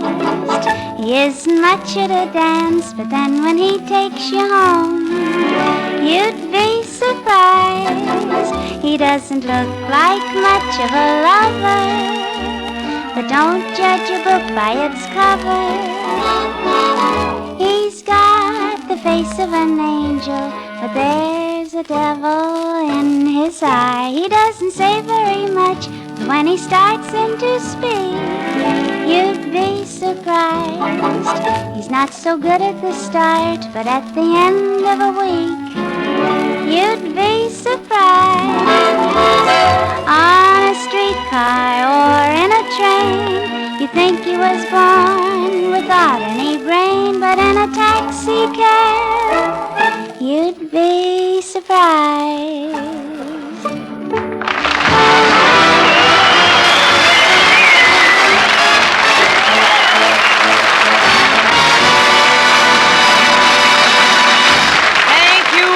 Baker. And hurry back for old Johnny. Well, fellas, when I came to the studio, they were hauling in a special grand piano. And then along comes a piano tuner who gives it a terrific going over. Like Snuffy Smith, I say, what's all the fuss?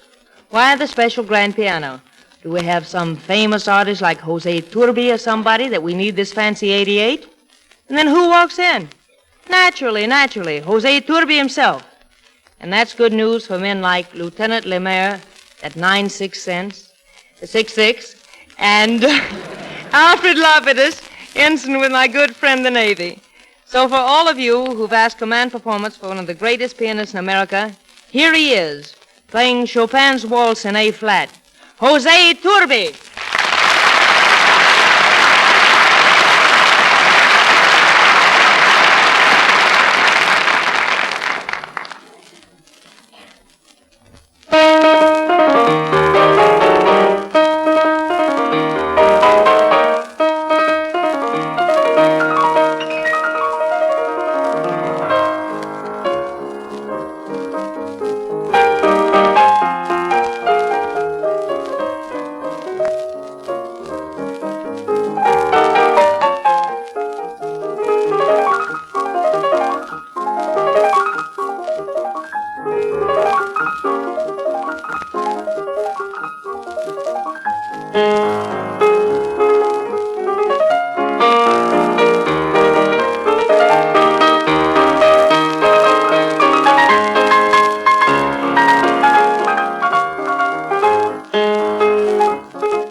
There's a musical discussion going on at one of the tables that we ought to get a load of. Hosea Turby, who just played for you, Captain Meredith Wilson, who supervises music for all your Special Service Division radio programs, and Gracie Allen.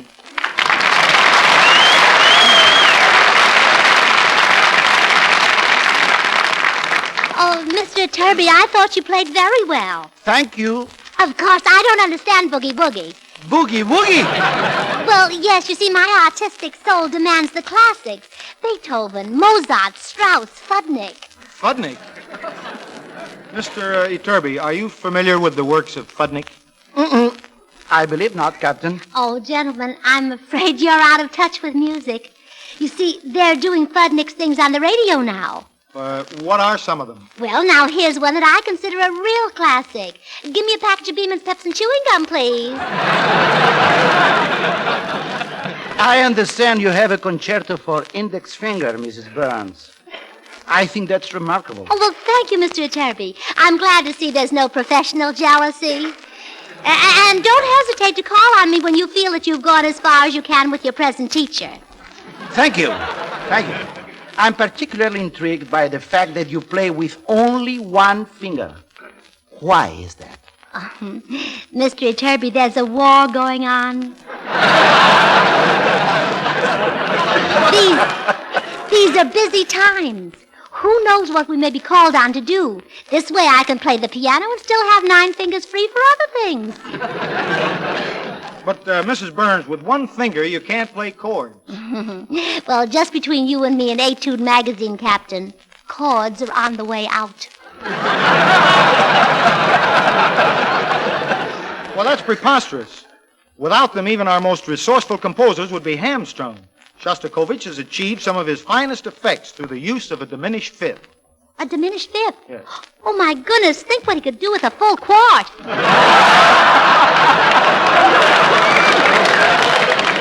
Mrs. Burns, how long have you been interested in music? Well, all my life, 17 to 18 years. I played the piano before I was even tall enough to see the keyboard. You mean you couldn't even see what you were playing? That's right. And would you believe it, I played just as well then as I do now. That I believe.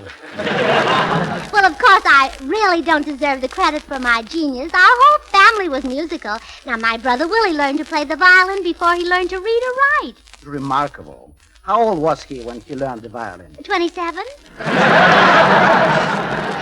And my sister Bessie was a musician, too.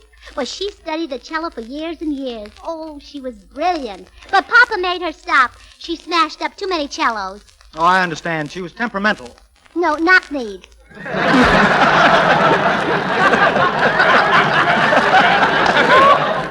A quite remarkable family, Mrs. Burns. No doubt your husband is musical, too. George? Oh, he loves music. He sits in the theater, and every time the music stops, he just applauds and applauds until it starts again. I should like to entertain your husband sometime. Oh, Mr. Turby, you look awfully silly up there on the runway taking off your clothes. But, gentlemen, let's not talk about my family. Let's talk about music. Yes, suppose we discuss the effect of climatic environment upon the proponents of the various schools of symphonic and operatic composition. The stern, rugged strength of Sibelius and Grieg reflect the Nordic influence. Personally, I prefer the influence of the warmer climes as reflected in the bel canto of Verdi, the appassionamento of Puccini, the cantabile of Donizetti. Well, that's fun, but let's talk about music. Well, this can go on all night, men, so let's break it up. As Command Performance proudly presents Paul Whiteman.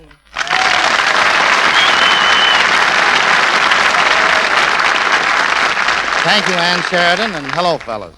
Recently in Carnegie Hall, I had one of the great moments of my career conducting the symphony as Gracie Allen played her concerto for index finger. And I am deeply honored to have this thrill repeated on your own show, Command Performance. Gracie Allen at the Concert Grand, and the concerto for index finger. All right, Paul, I'm ready.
On behalf of the entire AEF, Command Performance thanks you, Gracie Allen and Paul Whiteman.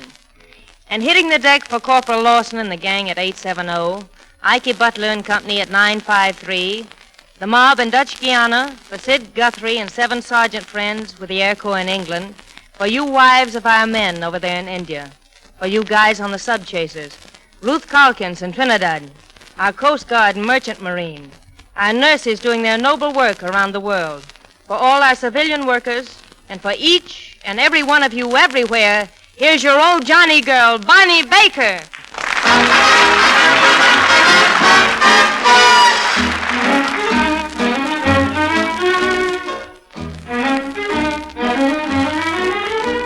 On Monday he told me he was 1A. Tuesday he said he would go any day. Wednesday night he told me how he'd miss me. And then he took me in his arms and he kissed me. Met me on Thursday, we hated to part. Saw him on Friday, he captured my heart. What do you think happened on Saturday night? That's right, he met his draft board. He's off to fight. The following Monday, he knocked at the door. He looked so handsome, ready for war. Wednesday night, he got a little bolder. Let's tie the knot before we get any older. Met him on Thursday, we picked out the ring. We were so happy, we started to sing. What do you think he brought me on Saturday night? You'd never guess, a pound of coffee. That's love, all right. And now every Monday I write him a line. I get so lonesome, long about 9. Every night from far across the ocean, I seem to hear him singing my devotion. I love him for keeps, in spite of the ride we took in one of those Jeeps. What do you think we'll do when he gets home on leave? He'll take me to the movies, I don't believe.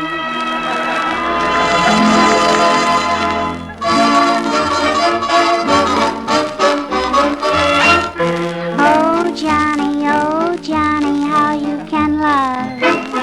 Oh, Johnny, heavens above. You make my sad heart jump with joy. And when you're near, I just can't sit still a minute. I'm so, oh, Johnny, please tell me, dear, what makes me love you so? You're not handsome, it's true, but when I look at you, I just, oh, Johnny.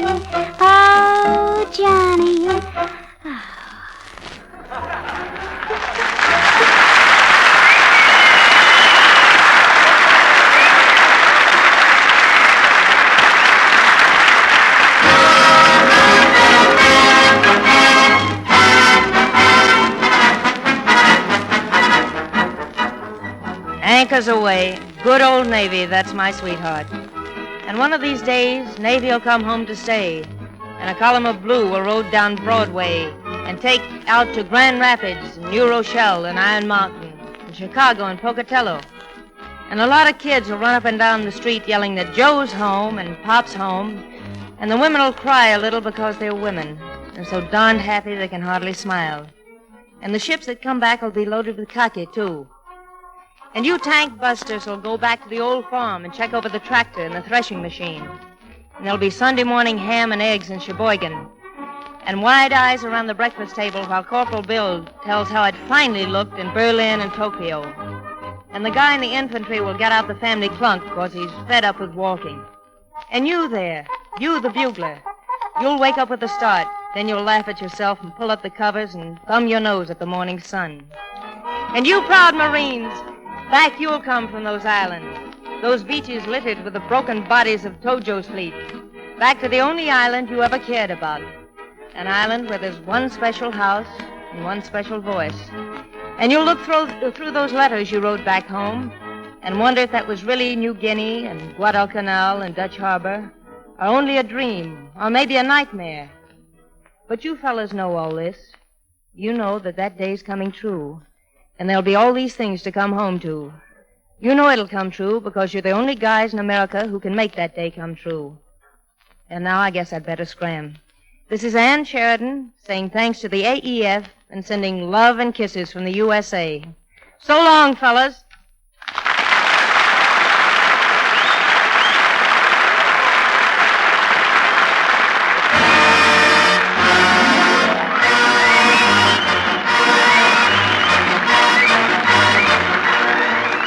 This is Ken Carpenter closing up the establishment with a word to the effect that command performance was arranged through the cooperation of the Hollywood Victory Committee and is produced for you men in the armed forces of the United Nations by the Special Service Division of the War Department of the United States of America.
Here she is again, fellas.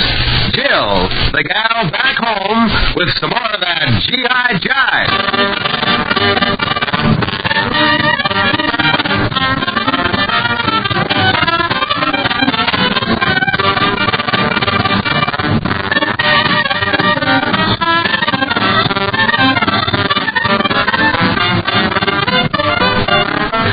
Fellas, this is Jill again, and if you haven't made any previous commitments, how about going steady with me for about 15 minutes? You could do worse, you know, on account of I got a jukebox and a lot of swell records to play, so there. Okay by you? Well, all right. Here we go with something for Corporal Clifton Armstrong and the gang at APO 958.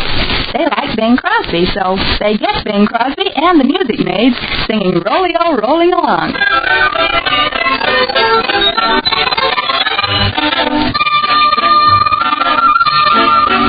We just won't be able to use my car anymore.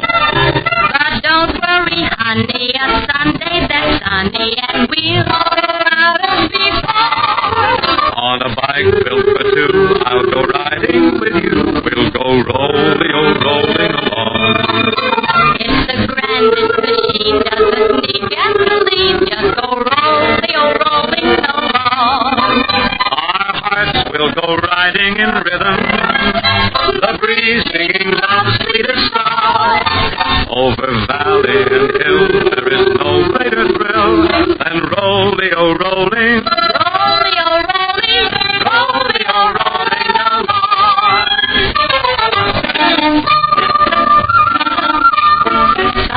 Some baby knew she was no baby to spend the day on a hike. He become lazy and thought hiking crazy when two could ride on a bike. Let's be patriotic, honey, on a day that's sunny. We'll be saving gas and we'll be saving money. Rollio rolling along. Rollio, we need rubber for the nation in this situation. If we want some recreation, we can go rollio rolling along. I'll be seeing lots of you while we're riding together. As I help you build a rubber, we can't go wrong. So get on your bike and paddle over Mother Nature, telling everyone to go rollio, rolling along. That, as you all know, was rollio rolling along. And taking some good advice from Bing, we're going to get our next number rolling your way right away. Here she is, Dinah Shore, singing the words to There Are Such Things. Stand by, APO 503. Here it comes.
Singing There Are Such Things. And coming up in the jukebox is Bob Crosby and darn that jukebox anyway. Just got a run in my stocking. Doggone it. Hey, you don't know where I can get a pair of silk stockings, do you? Oh, well, gosh. Anyway, watch out now, Private Charles Smith and all you men at APO 980, because here comes Bob Crosby and the Bullfrog Jump.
that really jumps, doesn't it? Now, let's see, what's next? Oh, that darn run looks terrible. Oh, before I forget, don't you forget that if you've got a favorite tune or band you'd like to hear, just drop a card or a letter to Jill, care of G.I. Jive, Armed Forces Radio, Los Angeles, USA. Corporal Ernest Mason at APO 957 put in his bid for Glenn Gray's Smoke Rings. Nice requesting, Corporal. And here it is, the good old Casaloma Band and their famous theme, Smoke Rings.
I don't know where those smoke rings go, but I know where I go about now, off the air.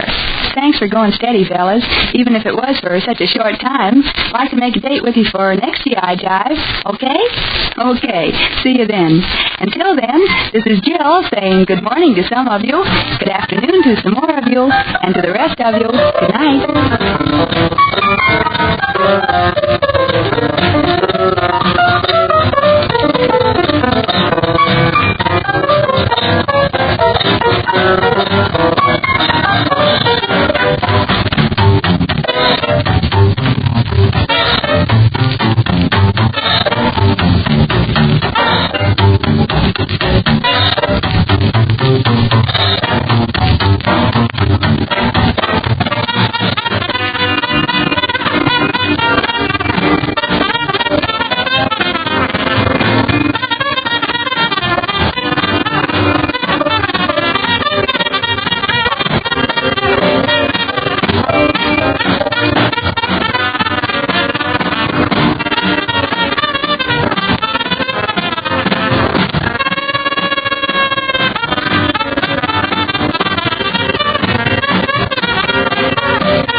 radio service.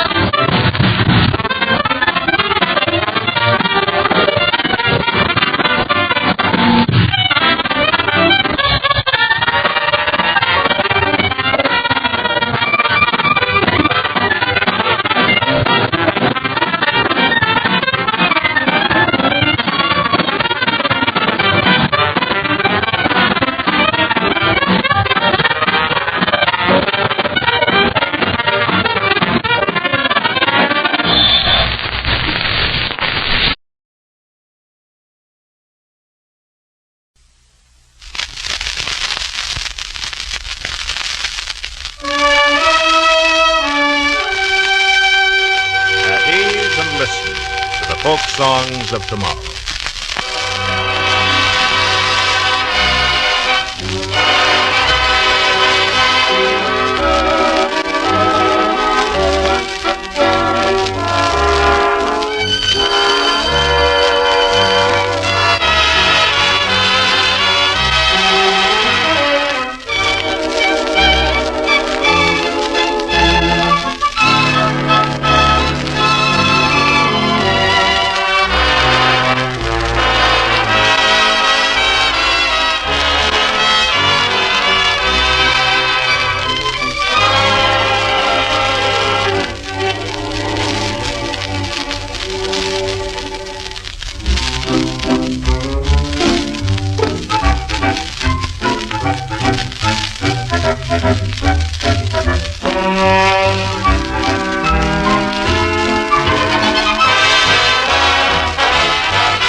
No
more company to keep. No more papers left to read. What's to do about it? Let's put out the lights and go to sleep. No more anything to drink. Leave those dishes in the sink. What's to do about it? Simply nighty-night and go to sleep.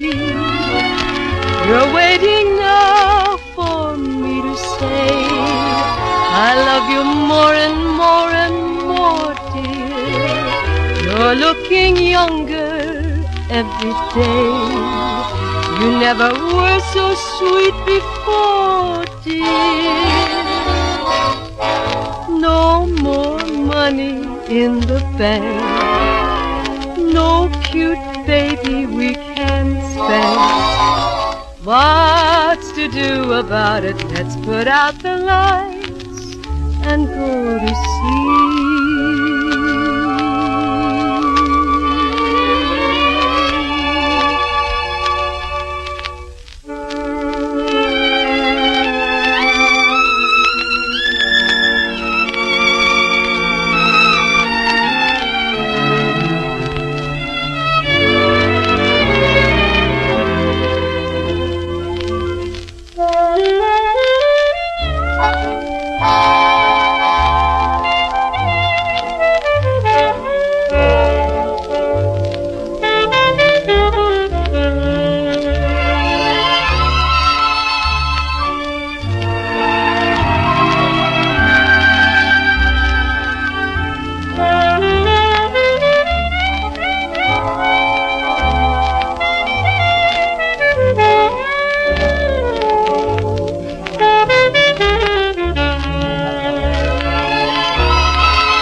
Today's program in the series At Ease brought you 2 Hearts in 3/4 Time, Let's Take a Walk Around the Block, Love is the Sweetest Thing, In the Gloaming, China Boy, Take the A Train, Let's Put Out the Lights and Go to Sleep, In a Sentimental Mood, I'm Nobody's Baby, and The Lamp is Low.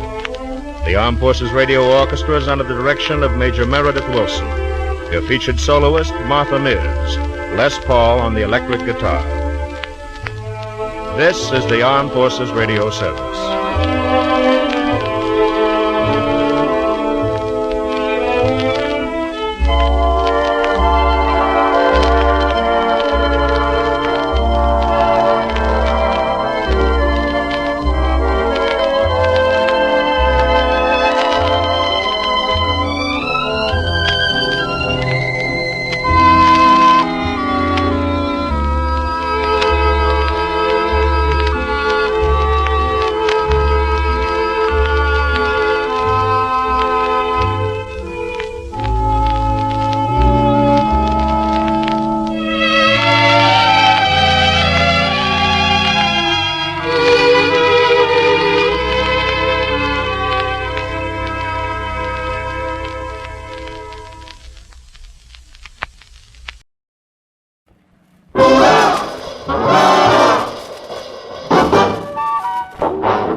It's Downbeat.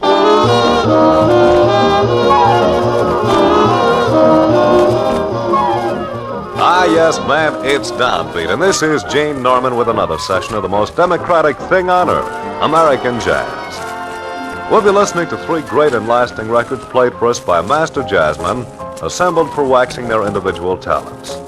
Charlie Shaver is spotlighted on the first side. Meade Lux Lewis reveals his force and drive in one of their most famous blues. And then another pianist, the first great influence in piano jazz, Earl Father Hines, steps out with a favorite evergreen.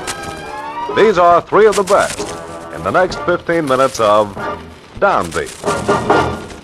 Charlie Shavers, the trumpet man recently featured with the Tommy Dorsey Crew, moves in on this first record, considered by many to be one of the best of the 1944 output. Balanced for the background and for some tasty solos are Earl Hines, piano, Tab Smith, alto, Joe Jones, drums, Al Lucas, bass.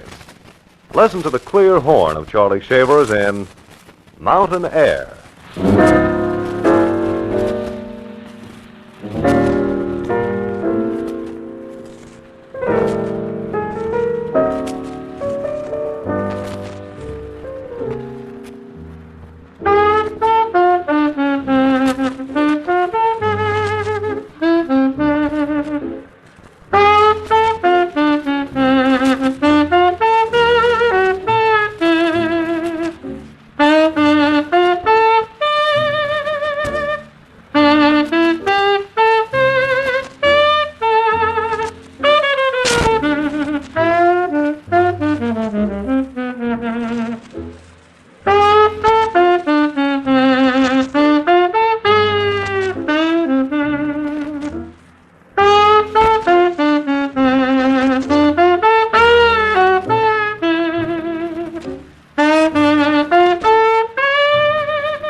Jimmy Yancey's pride, the Kansas City and Chicago blues pianist, meet Lux Lewis, takes us back along the line to the house rent parties of Chicago's South Side, to the little smoky walk-up honky-tonks of the late 20s, and back along the years when the echo of a train and the rhythm of a train meant moving on to better living. The honky-tonk train blues.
Father Hines shows up again this downbeat on the flip side of Mountain Air. Again with Charlie Shaver's quintet, the rhythmic, invigorating piano of the father is featured on a tune he made famous many years ago called Rosetta.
Wally Shavers, Meade Lux Lewis, and Earl Hines brought together for these 15 minutes devoted to the jazz masters.